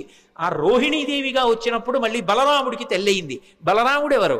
శేషుడు, పాము. అందుకే ఎక్కడున్నా పాములకు తల్లిగానే ఉంటుంది. బలమమిగుల కలగ బలభద్రుడనిలో ఒక రమణుడకుట చేసి రాముడనియో సతికి పుట్టె గర్భ సంకర్షణంబున సంకర్షణుండనడి ఘనుడు సుతుడు అంటారు పోతన గారు భాగవతంలో. శేషుడికి తల్లిగా రోహిణీదేవిగా నందవ్రజంలో ఒకనాడు కృష్ణ భగవానుడి యొక్క అన్నగారికి తల్లి అయింది. ఆ రోహిణీదేవియే కద్రువ. ఆ కద్రువయే సురస. సురస అన్న పేరుతో రాక్షసీ రూపాన్ని పొందింది. అందుకని మాతృస్థానీయ, అమ్మతో సమానురాలు. ఎందుకని అంటే గరుత్మంతునికి పినతల్లి, గరుత్మంతుడు హనుమ అభిన్నులు కాబట్టి గరుత్మంతునికి పినతల్లి, కాబట్టి పినతల్లి తల్లితో సమానం, కాబట్టి మాతృస్థానీయ. రాక్షసీ రూపాన్ని పొందింది. పక్కనున్నటువంటి వినతని బాధపెట్టింది, వైనతేయుల్ని బాధపెట్టింది, తన పిల్లల్ని మొయ్యమంది పావుల్ని, గరుత్మంతుణ్ణి. అలా గరుత్మంతుణ్ణి ఎలా శోధించిందో అలా ఇక్కడ హనుమని శోధించాలి. బాధ పెట్టినట్టు కనపడాలి. బాధ పెట్టి హనుమ యొక్క గొప్పతనాన్ని లోకానికి చాటాలి. అక్కడ గరుత్మంతుణ్ణి ఎలా పరీక్షించిందో ఇక్కడ అలా హనుమని పరీక్షించడానికి అధికారం కలిగినటువంటిది కద్రువ ఒక్కతే. అందుకే కద్రువని రాక్షసీ రూపంతో రమ్మన్నారు. కద్రువ రాక్షసీ రూపాన్ని పొంది వస్తే దాని పేరు సురస. కానీ ఆమె దాక్షాయణి, దక్ష ప్రజాపతి కుమార్తె, కశ్యప ప్రజాపతి యొక్క భార్య. అందుకే వినత కద్రువ ఇద్దరూ కూడా దక్ష ప్రజాపతి కుమార్తెలలో వాళ్లే. అందుకని ఆమె రాక్షసీ రూపాన్ని పొంది వచ్చి అడ్డంగా నించుంది. ఇప్పుడు నిలబడితే స్వామి హనుమ వచ్చేస్తున్నారు. ఆయన్ని చూసింది. చూసి ఆవిడంది, నువ్వు ఒక్కసారి నా నోట్లోకి ప్రవేశించు, భక్షయిష్యామి, నేను తినాలనుకుంటున్నాను, ప్రవిష్టోస్మి మమాననం, నా నోట్లోకి నువ్వు రా అంది. తినాలనుకున్న వాళ్ళు తినేస్తారు, అంతేకాని నా నోట్లోకి నువ్వు రా ఏమిటి అంటే పరీక్షిస్తోంది అక్కడ. అంతేకాని సింహిక తినేసినట్లు తినేయాలనుకోవడం ఆవిడ లక్షణం కాదు, శోధించడానికి వచ్చింది. ఇక్కడ వివేకం కావాలి. ఇలా ఎందుకంది ఆ మాట? ప్రవిష్టోస్మి మమాననం అని ఎందుకనాలి? భక్షయిష్యామి, నిన్ను నేను తినేస్తాను, నా నోట్లోకి రా అనరు. తినేయాలనుకున్న వాళ్ళు తినడానికి ఆపేస్తారు వేగాన్ని. ఆపి నోరు తెరిచి పట్టుకుంటారు. ఆవిడ నోరు తెరిచి పట్టుకోవట్లేదు, నోరు తెరిచి రా అంటోంది. ఏమిటి తేడా? ఎందుకని? అది వివేకం అంటే. అది ఉందా హనుమకి? తట్టుకుంటారా రేపు లంకలో? ఇది పరీక్షిస్తున్నారు దేవతలు. వెంటనే ఆయన మహానుభావుడు హనుమ చూశారు. ఇదేదో ప్రతిబంధకం వచ్చిందే, రాక్షసు వచ్చిందే, నోరు తెరిచిందే. ఆయన ఏం బెంగపెట్టుకోలేదు. వెంటనే ప్రహృష్టవదన శ్రీమాన్ ఇదం వచనమబ్రవీత్. ఆయన ముఖంలో సంతోషం అలాగే ఉంది. ఉపాసన చేసేవాడు దైవాన్ని చేరాలనుకునేవాడికి అనేకమైన కష్టాలు వస్తాయి. ఒక్కొక్కసారి సన్మానాలు వస్తాయి, ఒక్కొక్కసారి పెద్దవాళ్లతో పరిచయాలు వస్తాయి, ఒక్కొక్కసారి ఎంతటి వాళ్ళు నమస్కారం చేస్తారు, ఒక్కొక్కసారి ఎవడో రాళ్ళు విసురుతాడు. ఆ రాళ్ళు విసిరాడని బెంగపెట్టుకోకూడదు, పువ్వులు జల్లారని పొంగిపోకూడదు. రెండిటికీ తట్టుకోవాలి. సురస వచ్చి ఎదురుగుండా నిలబడింది రాక్షసీ రూపంలో. ఆయన బెంగపెట్టుకోలేదు. బెంగపెట్టుకోలేదని చెప్పడానికి మహర్షి అద్భుత ప్రయోగం చేస్తారు. ప్రహృష్టవదన శ్రీమాన్ ఇదం వచనమబ్రవీత్. పరమ సంతోషంతో ఆవిడ వంక చూశారు. చూసి రామకథ చెప్తారు. హనుమ సుందరకాండలో 1కి 10 మాటలు రామకథ చెప్తారు, అందుకు వింటారు సుందరకాండ. కానీ చెప్పేటప్పుడు మళ్ళీ మొత్తం కథంతా చెప్పరు. ఎక్కడ ఎలా చెప్పాలో అలాగే చెప్తారు అంతే. ఒక్కొక్క చోట సంక్షిప్తంగా చెప్తారు. ఈ పరిస్థితుల్లో రామకథ వివరంగా చెప్పడం కుదరదు. అందుకే ఎంత సంక్షిప్తంగా చెప్పారంటే, రామో దాశరథిర్నామ ప్రవిష్టో దండకాననం లక్ష్మణైన సహభ్రాత వైదేహ్యా చాపి భార్యయ అథవా మైథిలీం దృష్ట్వా రామంచా క్లిష్టకారిణం ఆగమిష్యామితే వక్త్రం సత్యం ప్రతిశృణోమితే అన్నారు. అమ్మా, దశరథ మహారాజు గారి కొడుకు రామచంద్రమూర్తి సీతమ్మతో కలిసి తండ్రిని సత్యమునందు నిలబెట్టడానికి అరణ్యవాసానికి వస్తే రాముడి భార్య అయిన సీతమ్మని రావణుడన్న రాక్షసుడు అపహరించాడమ్మా. ఆ సీతమ్మ జాడ కనిపెట్టడానికి వెడుతున్నాను. ఒక్కసారి సీతమ్మ జాడ తెలుసుకుని రామచంద్రమూర్తికి చెప్పి వచ్చి నీ నోట్లోకి వచ్చేస్తాను, నన్ను మన్నించమ్మా, వదిలిపెట్టు అన్నారు. ఆవిడ తినేస్తానంటలేదు, పట్టుకోవట్లేదు. ఆవిడంది కుదరదు, ఇది దేవతల వరం. అంటే నిన్ను పరీక్షించాలి, దేవతలు అడిగారు కాబట్టి నువ్వు నా నోట్లోకి వచ్చి వెళ్ళు అంది. నా నోట్లోకి వచ్చాక ఏమో నాకు ఆహారం అయిపోవచ్చు, నువ్వు పరీక్ష తట్టుకోలేకపోవచ్చు, కాబట్టి నా నోట్లోకి వచ్చి వెళ్ళు అంది. ఆయన అన్నారు, అలాగేనా అమ్మా, తప్పదా? అలాగే పెడతాను అన్నారు. పెద్ద శరీరం పెంచారు. ఆ శరీరం పట్టద్దు, ఆవిడ నోరు తెరిచింది. ఇంకొంచెం పెంచారు, ఇంకొంచెం నోరు తెరిచింది. ఆయన అపారమైన వివేకం ఉన్నవాడు, మహానుభావుడు హనుమంటే. సశింక్షిప్యాత్మనక్కాయం బభూవాంగుష్ఠమాత్రక. బొటన వేలంత చిన్నవారు అయిపోయారు అకస్మాత్తుగా. సురస పెద్ద నోరు తెరిచి ఇంకా పెంచుతారనుకుంటోంది. ఆయన బొటన వేలంతా అయిపోయి చటుక్కున లోపలికి వెళ్ళి బయటకు వచ్చేసారు. అమ్మా, ప్రవిష్టోస్మిహితే వక్త్రం దాక్షాయణి నమోస్తుతే గమిష్యే యత్ర వైదేహీ సత్యం జాసీధరస్తవ అన్నారు. అమ్మా, నీ నోట్లోకి వెళ్ళమన్నావు కదా, ప్రవిష్టోస్మిహితే వక్త్రం దాక్షాయణి నమోస్తుతే. కనిపెట్టేశారు మహానుభావుడు, మహావివేకశాలి. అమ్మా, నువ్వు దాక్షాయణివి, దక్ష ప్రజాపతి కుమార్తెవి, కద్రువవి, సురసగా వచ్చావు, నన్ను పరీక్షిస్తున్నావమ్మా, నీకు నమస్కారం. నన్ను తినడం నీ ఉద్దేశ్యం కాదు, శోధిస్తున్నావంతే. అమ్మా, అనుగ్రహించమ్మా, నన్ను ఆశీర్వదించమ్మా, సత్యం దాసీధరస్తవా, నేను వెళ్ళి ఆ వైదేహి జాడ కనిపెట్టాలమ్మా అన్నారు. పొంగిపోయింది ఆవిడ. గరుత్మంతుడిని ఎలా ఆశీర్వదించిందో అలాగే ఆశీర్వదించింది. అర్ధసిద్ధ్యై హరిశ్రేష్ట గచ్చ సౌమ్య యథాసుఖం సమానయిష్వ వైదేహీం రాఘవేణ మహాత్మన. నాయనా నీకు అభయం ఇస్తున్నాను, వెళ్ళు. సంతోషంగా బయలుదేరి వెళ్ళి సీతమ్మ జాడ కనిపెట్టి సీతారాముల్ని కలిపినవాడు హనుమ అనేటటువంటి అద్భుతమైన కీర్తిని పొందు అంది. సుందరకాండకున్న గొప్పతనం ఏమిటో తెలుసా? అక్కడ మైనాకుడు పైకొచ్చాడు. ఆయన ఏమి హనుమ ఆతిథ్యం పుచ్చుకోలేదు. పుచ్చుకోకుండా ఇలా ముట్టుకుని వెళ్ళిపోయారు. వెళ్ళిపోగానే పైకి తేలి ఉన్నాడు కదూ, ఇంద్రుడు వచ్చాడు. ఇంద్రుడు రాగానే తన రెక్కలు తరిగేస్తాడనుకున్నాడు మైనాకుడు. ఆయన అన్నాడు, వచ్చి చూసి, హిరణ్యనాభ శైలేంద్ర పరితిష్టోస్మితే భృజం అభయంతే ప్రయచ్ఛామి తిష్ట సౌమ్య యథాసుఖం అన్నాడు. ఓ మైనాకుడా, నాకు తెలుసు నువ్వు సముద్రంలో ఉన్నావని, ఎప్పుడో అప్పుడు పైకొస్తావు, నీ రెక్కలు తరిగేద్దాం అనుకున్నాను. కానీ రామకార్యం మీద వెడుతున్న హనుమకి ఆతిథ్యం ఇవ్వడానికి నీ రెక్కలు తెగిపోయినా పర్వాలేదని పైకొచ్చావు. ఇవ్వాల నీకు అభయం ఇస్తున్నాను, నీ రెక్కలు తరగను, నువ్వు అలాగే సంతోషంగా కూర్చో, నీ జోలికి రానని వెళ్ళిపోయాడు. మీరు గమనించండి, రామకార్యం మీద వెడుతున్న వాడికి మాట సాయం చేస్తే సంపాతికి కాలిపోయిన రెక్కలు వచ్చాయి. రామకార్యం మీద వెడుతున్న వాడికి గుక్కెడు మంచినీళ్లు ఇవ్వలేదు, తాగలేదు.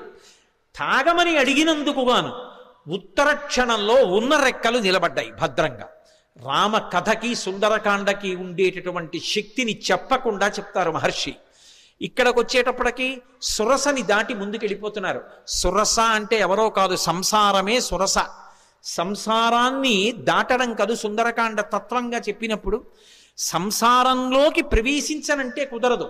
సంసారంలో ప్రవేశించకుండా నేను ఏదో అలా ఉండిపోతానండి అంటే అకస్మాత్తుగా కామము ధర్మమును విడిచి కాటు వేసిందా జారి కింద పడిపోతాడు. కామమునకు అర్థమునకు ధర్మం ఇచ్చి ధర్మము చేత కట్టు వెయ్యాలి. కట్టు వేసి సంసారమునందుండి సంసారమునకు అంటుకోకుండా సంసారాన్ని పరిశీలించి సంసారమునకు నమస్కరించి సంసారము యొక్క అనుగ్రహంతో వైరాగ్యాన్ని పొంది కొబ్బరి పెంకు కట్టుకున్న కొబ్బరి కురిడి అయిపోయిన తర్వాత విడిపోయినట్టు సంసారము నుండి విడివడాలి. అలా విడివడేటటువంటి ప్రజ్ఞ ఏది ఉందో అది సంసారములోకి వెళ్ళి పైకి రావడం, ఆ ప్రజ్ఞని ఆవిష్కరించడం, సురస నోట్లోకి వెళ్ళి పైకి రావడం. కాబట్టి మహానుభావుడు మనకి మార్గాన్ని నేర్పి, ఇది కదా సుందరకాండని పేరు పెట్టడానికి మహర్షి ఎంచుకున్నటువంటి అన్వయ క్రమం. లోపలికి వెళ్ళి పైకొచ్చారు, సురస ఆశీర్వచనం పొందారు, మరికొంచెం ముందుకెళ్ళారు. వెళ్ళేటప్పటికీ అకస్మాత్తుగా ఆయన యొక్క గమనం కుంటుపడిపోయింది. ముందుకు వెళ్ళలేకపోతున్నాను, నన్ను ఏదో మహాభూతం ఆపేసింది, నా గమనం కుంటుపడిపోయింది, నా శక్తి క్షీణించిపోయింది, ఎందువలన అని చూశారు. చూసేటప్పటికీ వక్త్రం ప్రసారయామాస పాతాళాంతర సన్నిభౌ, ఒక పెద్ద ప్రాణి ఒకటి నీళ్లల్లో పడుకుని ఉంది. అది దానికి ఒక లక్షణం ఉంది. ప్లవమానంతు తం దృష్ట్వా సింహికా నామరక్షసి మనసా చింతయామాస ప్రవృద్ధా కామరూపిణి. ఇది మీరు జాగ్రత్తగా గమనించాలి. కిష్కింధకాండలో దక్షిణ దిక్కు కెడుతున్నప్పుడు వానరులందరినీ పిలిచాడు సుగ్రీవుడు. ఆయన్ని వాలి వెంట తరిమినప్పుడు భూమండలం అంతా తిరిగాడు. అందుకని ఆయనకి తెలుసు ఎక్కడే ఉందో. అన్ని దిక్కులకి వెళ్ళిన వాళ్ళకి చెప్పాడు. తూర్పు దిక్కు కెడితే ఏముంటుందో చెప్పాడు, ఉత్తరాన్ని చెప్పాడు, పశ్చిమం చెప్పాడు, దక్షిణం చెప్తూ మిగిలిన దిక్కులలో సముద్ర గర్భంలో రాక్షసులు ఉంటారు పురుషస్వరూపంతో. దక్షిణ దిక్కున ఉండేటటువంటి సముద్రంలో రాక్షసి ఉంటుంది, స్త్రీ. ఆమె పేరు అంగారిక అని చెప్పాడు. అంగారిక అన్న మాటకు అర్థం ఏమిటో తెలుసా? అంగములను శోషింపచేయగలిగినటువంటి విద్యుత్ సంబంధమైనటువంటి అగ్నిస్వరూపం. అందుకే సింహస్వరూపంగా ఉంటుంది. సింహిక స్త్రీవాచకం. అది పడుకునుంది, దానికి ఒక శక్తి ఉంది. అది చూసిందనుకోండి, ఆ చూసిన శక్తి చేత ఆపేస్తుంది, అవతల వాళ్ళ యొక్క శక్తి తనకి లాగేస్తుంది. అంత గొప్ప శక్తి సింహికది. అది లాగేసింది హనుమ యొక్క శక్తిని. ఆయన శక్తి కుంటుపడిపోయింది, ముందుకు వెళ్ళలేకపోయారు. ఆగిపోయి కిందకి చూశారు. ఏమి ఆపింది నన్ను అని చూశారు.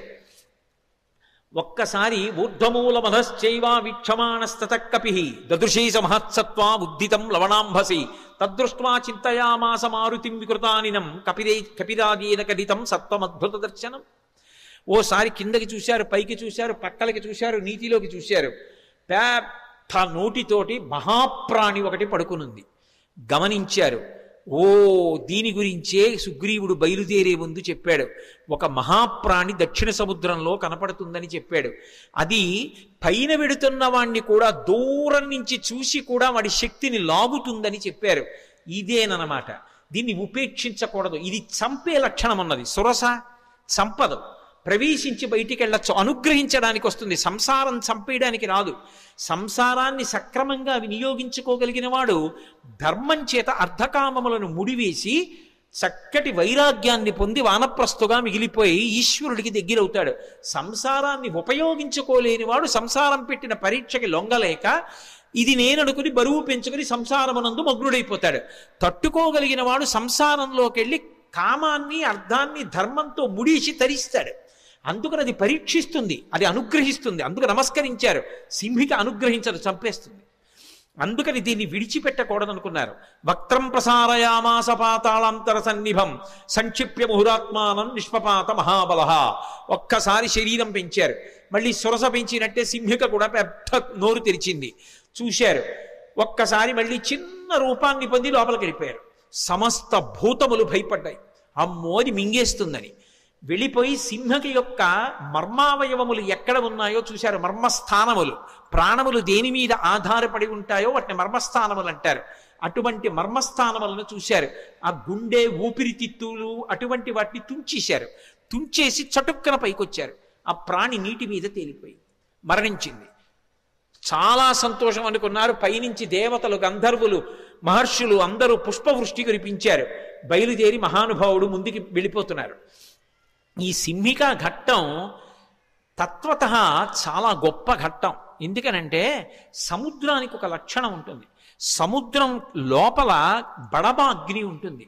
ఆ బడబాగ్ని ఉంటుందని మనకి శాస్త్రవాక్కు. అది సంక్షుభితం అవుతుంది. సముద్రం లోపల విశేషమైన కదలికలు వచ్చాయనుకోండి, ఆ కదలికలకి ఏం చేస్తుందంటే అది ఒక మహాశక్తిని ఆవిర్భవింపచేస్తుంది. ఆ మహాశక్తి మెల్లమెల్లగా సముద్రంలో ఏర్పడి విస్తరిస్తుంది. విస్తరిస్తూ అది ప్రచండ వేగంతో బయటికి వస్తుంది. వచ్చినప్పుడు అది బడబాగ్ని రూపంలో, విద్యుతాగ్ని అంటారు, ఆ విద్యుతాగ్ని రూపంలో బయటికి వస్తోంది అనుకోండి. వస్తున్నప్పుడు అది అవతల వాళ్ళని లాగేస్తుంది తన శక్తి చేత. మీకు నేను ఒక్క ఉదాహరణ చెప్తే పట్టుకుంటారు. ఆకాశంలోంచి పిడుగు పడుతోంది అనుకోండి. పిడుగు పడుతున్నప్పుడు టీవీ చూస్తున్నారు అనుకోండి, అది మన ఇంటికి చాలా దగ్గరగా పడితే యాంటెన్నా లాక్కుంటుంది. యాంటెన్నా లాక్కుంటే టీవీలోకి వస్తుంది. టీవీలోంచి ఆ బడబాగ్ని, ఆ విద్యుత్ యొక్క శక్తి ఒక్కసారి ముందుకొచ్చి ఆ ఎదురుగుండా కుర్చీలో కూర్చుని చూస్తున్నటువంటి వాడి యొక్క తేజస్సుని, ప్రాణాన్ని లాగేస్తుంది. లాగేస్తే కూర్చున్నవాడు కూర్చున్నట్టు శరీరం వదిలేస్తాడు. ఓ 2 సంవత్సరాల క్రితం కాకినాడ పట్టణంలో అలా జరిగింది కూడా ఒకరికి. అది దానికి ఉన్న శక్తి, అది కేవలం చూసి, అంటే దాని యొక్క శక్తి ప్రసరణం చేస్తా ఆపేస్తుంది, లాగేస్తుంది, శక్తిని లాగేసుకుంటుంది. అటువంటి శక్తికి సింహిక అని పేరు. అది రాక్షసీ శక్తి. దాన్ని ఆపడం కుదరదు, దాని లోపలికి వెళ్ళడం కుదరదు. దాన్ని పూజించి పరీక్షించి దాని చేత అనుగ్రహాన్ని పొందడము సాధ్యం కాదు. దాన్ని భంజించాలంతే. అది ఎవరి జోలికి రాలేదు అంటే మహాత్ముల జోలికి రాలేదు. అందుకే మీరు నన్ను బాగా నమ్మండి, పెద్ద పెద్ద పెను తుఫానులు కూడా ఏ ప్రాంతాల జోలికి రావంటే మహాత్ములు ఉన్న జోలికి రావు. అంటే పెను తుఫానులు వచ్చిన చోట మహాత్ములు లేరని నేను సిద్ధాంతాలు చేశానని మీరు అనకూడదు. నేను ఈ మాట ఎందుకు చెప్తున్నానంటే, ద్వైతమత ప్రవర్తకులైనటువంటి వ్యాసరాయల వారు ఒకసారి సముద్రపు ఒడ్డున పెడుతున్నారు. పెద్ద తుఫాను వస్తోంది, ఓడ ఊగిపోతోంది సముద్రంలో, ఇక మునిగిపోవడానికి సిద్ధంగా ఉంది. విదేశస్థుడు ఒక ఆయన ఓడకి నాయకుడిగా ఉన్నాడు. ఇక ఓడ మునిగిపోతుంది. ఆయన దూరంగా ఒడ్డున చూశాడు. కాషాయాంబరవలను ధరించి వెడుతున్నారు మహానుభావుడు. వ్యాసరాయల వారు కాదు, మధ్వాచార్యుల వారు. మధ్వాచార్యుల వారిని చూశాడు. ఈ దేశంలో కాషాయ వస్త్రం కట్టుకుని వెడుతున్న వాళ్ళు అన్నీ విడిచిపెడతారు, కానీ పరమశక్తివంతులై ఉంటారు ఈశ్వరుణ్ణి ఉపాసించి. వాళ్ళ తేజస్సుని, ప్రకృతి యొక్క తేజస్సు రాక్షసీ శక్తిగా మారినా చెనకలేదు. వారిని ముట్టుకోవడం సాధ్యం కాదు. ఈ తుఫాను ఓడని పడగొట్టగలదేమో కానీ ఆయనని మాత్రం చెనకలేదు. దానికి ఆ శక్తి సరిపోదు. ఆయన తేజస్సు ముందు దీని తేజస్సు నిలబడదు. ఆయనే అనుగ్రహించాలని ఓడలోంచి అరిచాడు, రక్షించండి రక్షించండి అని. ఒక్కసారి తిరిగి చూశారు మధ్వాచార్యుల వారు. కరుణార్ద్ర హృదయులు, ఓడ ఊగిపోతోంది. వెంటనే ఆయన తన భుజం మీద ఉన్న బట్ట తీసి ఇలా ఊపారు. ఊపి ఆగో అన్నారు. ఆగిపోయింది తుఫాను. ఓడ నిలబడింది. అతను పడవలో ఒడ్డుకొచ్చాడు. మధ్వాచార్యుల వారి కాళ్ళ మీద పడి, మీరు ఒక్క మాట అంటే తుఫాను ఆగిపోయింది, విద్యుదాగ్నికి విద్యుదాగ్ని మీరు, మీ తేజస్సు ముందు దాని తేజస్సు నిలబడదు. అందుకే హనుమని చెనకగలిగాయా ఏమైనా? మహాత్ముల్ని చెనకలేవు ప్రకృతి శక్తులు కూడా. అందుకే నేను మిమ్మల్ని ఆహ్వానిస్తున్నాను, ఒక్కసారి నా ఓడలోకి రండి, ఒక్క వస్తువు ఏదో ఒకటి తీసుకోండి అన్నారు. అది భగవంతుడు చేసిన పరీక్ష. ఆయన పడవలో వెళ్ళి ఓడలోకి ఎక్కారు. ఒక పెద్ద చందన దుంగ కనపడింది. ఇది ఎందుకు తీసుకెడుతున్నావు అని అడిగారు. ఏమో నాకు తెలియదు, చందనపు పెద్ద ముద్ద, ఇది పట్టుకెడదామనిపించి ఓడలో పెట్టుకున్నానన్నాడు. ఈ చందనపు ముద్ద నాకు ఇచ్చేయమన్నారు. తీసుకెళ్ళి ఉడుపి క్షేత్రంలో ఇప్పుడు ఎక్కడైతే ద్వైతమతం ఉందో అక్కడికి తీసుకెళ్ళి కోనేటిలో కడిగారు. ఆ లోపల కృష్ణ పరమాత్మ యొక్క మూర్తి బయటికి వచ్చింది. అది ఎక్కడిది అంటే, రుక్మిణీదేవితో కృష్ణ పరమాత్మకి కళ్యాణం అయిపోయిన తరువాత ఒకప్పుడు రుక్మిణీదేవి కోరుకుంది, కృష్ణ నీ బాల్య క్రీడలు చాలా గొప్పగా చెప్తారు, పెద్దవాడి అయిపోయిన తర్వాత అంతా కూడా రాజకీయంతో రాయబారాలు నడిపావు, కానీ నీ బాల్య చేష్టలు బాగుంటాయంటారు, ఏది నాకు ఆ బాలకృష్ణుడిగా కనపడమంది. ఆయన దేవశిల్పిని పిలిపించి తన యొక్క బాలకృష్ణుడి విగ్రహం తానే చెక్కించాడు. చెక్కించిన మూర్తిని రుక్మిణీదేవికి ప్రసాదించాడు. కాలగమనంలో అది కలియుగంలో ఉడిపి క్షేత్రం దగ్గరలో సముద్రం దగ్గర ఉండిపోతే చందనపు ముద్దలో ఉండిపోయింది. దాన్ని తీసుకెళ్ళిపోతున్నారు విదేశాలకి. అది మధ్వాచార్యుల వారి దృష్టిని ఆకర్షించింది. ఆ మూర్తిని కడిగి తీసుకొచ్చి ప్రతిష్ఠ చేశారు. అందుకే ఇప్పటికీ ఉడిపి క్షేత్రంలో అలంకారం అర్చకులు చెయ్యరు. పీఠాధిపతి వెళ్ళి కూర్చుని ధ్యానం చేస్తారు. ధ్యానం చేస్తే మనసులో కృష్ణ పరమాత్మ కనపడతాడు. కనపడి తాను ఆ రోజున ఎలా అలంకారం పొందాలనుకుంటున్నాడో కనపడి ఓసారి కదులుతూ ఆడి చూపిస్తాడు. వెంటనే పీఠాధిపతులు చెప్తారు, ఇవాళ ఇలా అలంకారం అవ్వాలని. తెర వేసి అలంకారం చేసి తెర తీస్తారు. ఆ అలంకారంలో దర్శనమిస్తాడు. మహానుభావుడైనటువంటి మధ్వాచార్యుల వారి యొక్క ఉత్తరీయం ఊపినంత మాత్రం చేత ఒక తుఫాను ఆగిపోయిందే. ఈ దేశంలో ఉపాసకులు, ఉపాసనా బలం ఉన్నవాళ్ళు ఎంతటి శక్తివంతులో చెప్పడానికి ఇంతకన్నా ప్రమాణం ఇంకొకటి కావాలా? ఉడిపిలో ఇప్పటికీ పూజింపబడుతున్న కృష్ణ భగవానుడు దానికి సాక్ష్యం కాదా? మహానుభావుడు, నవవ్యాకరణ పండితుడు, సూర్యుని యొక్క శిష్యుడు, వాయుపుత్రుడు, బ్రహ్మగారి వరం పొందినవాడు, అపారమైనటువంటి తపశ్శక్తి సంపన్నుడు, విజితేంద్రియుడు, అటువంటి స్వామి హనుమని తుఫాను చెనకగలదా? ఆ సింహికారూపం చెనకగలదా? అందుకే అది ఆయన చేత సంహరింపబడింది. సంహరించే వాటిని, ప్రమాదములు తెచ్చే వాటిని కూడా నిలబెట్టగలిగిన ప్రజ్ఞ కలిగినటువంటి మహాపురుషులు ఈ దేశంలో ఉన్నారనడానికి రామాయణం ప్రబల సాక్ష్యం. వెంటనే సింహికా సంహారం చేశారు, ముందుకెళ్ళిపోయారు. తతస్సలంబ సగిరే సమృద్ధే విచిత్రకూటే నిపపాతకూటే. లంబ పర్వతము అనబడేటటువంటి పర్వతం, ఆ పర్వతం మీద దిగారు. దాని నిండా సెలయేళ్ళు, అనేకమైనటువంటి చెట్లు. ఒక్కసారి దిగి తన ఒంటి వంక చూసుకున్నారు. ఓహో, రామానుగ్రహం ఉండాలి, కానీ ఇటువంటి నూర్లు ఎన్నైనా దాటుతానన్నారు. మీతో నేను మనవి చేశాను, సుందరకాండ మీద ప్రవచనం చేసేటప్పుడు ఏదో ఒక మంగళప్రదమైనటువంటి ఘట్టం దగ్గరికి వస్తే తప్ప ఆపకూడదు. మిగిలినవి నేను సమయం చూసుకుని ఆపగలను, కానీ సుందరకాండ ప్రవచనం అలా చేయడానికి వీల్లేదు. సుందరకాండ ప్రవచనం చేస్తే మంగళప్రదమైన ఘట్టం దగ్గర ఆపాలి. అందుకే స్వామి 100 యోజనముల సముద్రాన్ని దాటి ఆవలి ఒడ్డుకి దక్షిణ తీరాన్ని చేరి లంబపర్వతం మీద దిగి సంతోషంగా ఉన్నారు. లంకాపట్టణాన్నంతటినీ చూస్తున్నారు. మొదటి రోజు ఆయన చేసినటువంటి కార్యము సఫలీకృతమైంది అన్న శుభవార్త దగ్గర ఇవాల్టి ప్రవచనాన్ని పూర్తి చేస్తున్నాను. ఈ సందర్భంగా నేను మీతో ఒక మాట మనవి చేయవలసి ఉంటుంది. సుందరకాండలో మొదటి రోజు జరిగేటటువంటి ఘట్టములు పరమశక్తివంతములు, అందులో తిరుగులేదు. ఎందుకంటే మొట్టమొదటి రోజు జరిగేటటువంటి ఉపన్యాసం అంతా కూడా ఇవాళ చెప్పినటువంటిది నేను ఎన్ని సర్గలు చెప్పానో తెలుసా? ఎంతో కష్టపడి ఎన్నో శ్లోకాలు వదిలేసి గబగబా పరిగెడితే ఒక్క సర్గ నేను పూర్తి చేశా. ఒక సర్గ అయింది ఇప్పటికి. అసలు నిజానికి ఒక శ్లోకంలో ఒక పాదం అయితే గొప్ప, అటువంటిది ఒక సర్గ పూర్తి చేశాను. అందుకే సిద్ధి సర్గలు వస్తాయి. సిద్ధి సర్గలు వస్తే పరమశక్తివంతం అంటారు. సుందరకాండ అంతా పారాయణ చేసినా, అంతా విన్నా, సశాస్త్రీయంగా పూజ చేస్తే ఏ ఫలితం వస్తుందో సిద్ధి సర్గ కోసం పెడతారు, సుందరకాండ కోసం. రేపు బహుశః అన్న మాట ఎందుకు అంటున్నానో తెలుసా? నా మీద నాకు కూడా నమ్మకం ఉండదు. ఎందుకంటే సిద్ధి సర్గ వరకు చేరడం అంటే మాటలు కాదు. రేపటికి సిద్ధి సర్గ పూర్తి అవ్వాలి, లేకపోతే 5 రోజుల్లో పూర్తి చెయ్యాలి. బేసి సంఖ్యలో అవ్వాలి సుందరకాండ. 5వ రోజుకి నేను పూర్తి చేయలేకపోయాను అనుకోండి, నేను ఇంకో 2 రోజులు ఉండాలి. నా తర్వాత కార్యక్రమాలన్నీ రద్దు చేసేయాలి. చేసేసి 2 రోజులుండి 7వ రోజు పట్టాభిషేకం చెప్పాలి. అందుకని 5వ రోజుకి నేను పట్టాభిషేకం చేరాలి. అంటే రేపటికి సిద్ధి సర్గ చేరాలి. సిద్ధి సర్గ అంటే హనుమ సీతమ్మని దర్శనం చెయ్యాలి.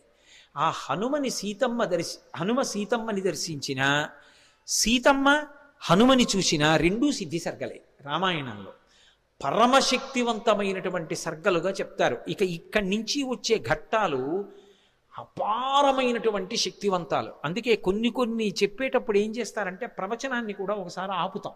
ఆపి 10 మందికి, ఇంతమంది వింటున్నప్పుడు అందరి యొక్క క్షేమం కోసం, ఆ తేజస్సు ప్రవేశించడం కోసం కొబ్బరికాయ కొట్టి నైవేద్యం పెట్టి హారతిచ్చి చూపించి మళ్ళీ కలుపుతారు ప్రవచనాన్ని. రేపటి రోజున బహుశః సిద్ధి సర్గ రావచ్చు. నేను తెలిసి కొన్ని విషయాలు చెప్పకుండా దాచకూడదు.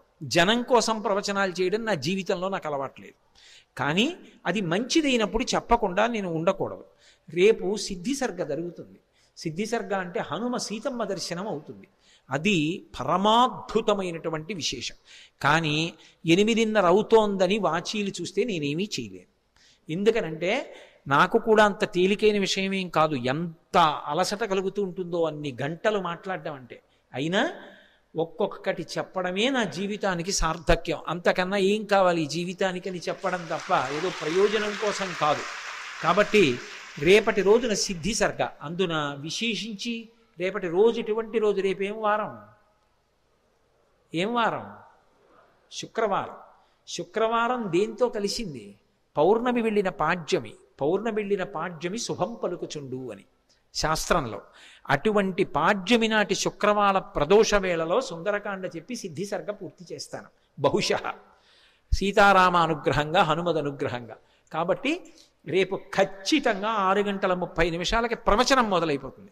అంటే వీలైతే నేను 5 నిమిషాల ముందు మొదలు పెట్టేస్తాను. ప్రార్థనా శ్లోకాలు పూర్తి చేసి 6:30కి మొదలు పెట్టేస్తాను. తదనుగుణంగా మీ అందరూ వచ్చి మీ స్థానాల్లో కూర్చోవలసిందిగా మీకు మనవి చేస్తూ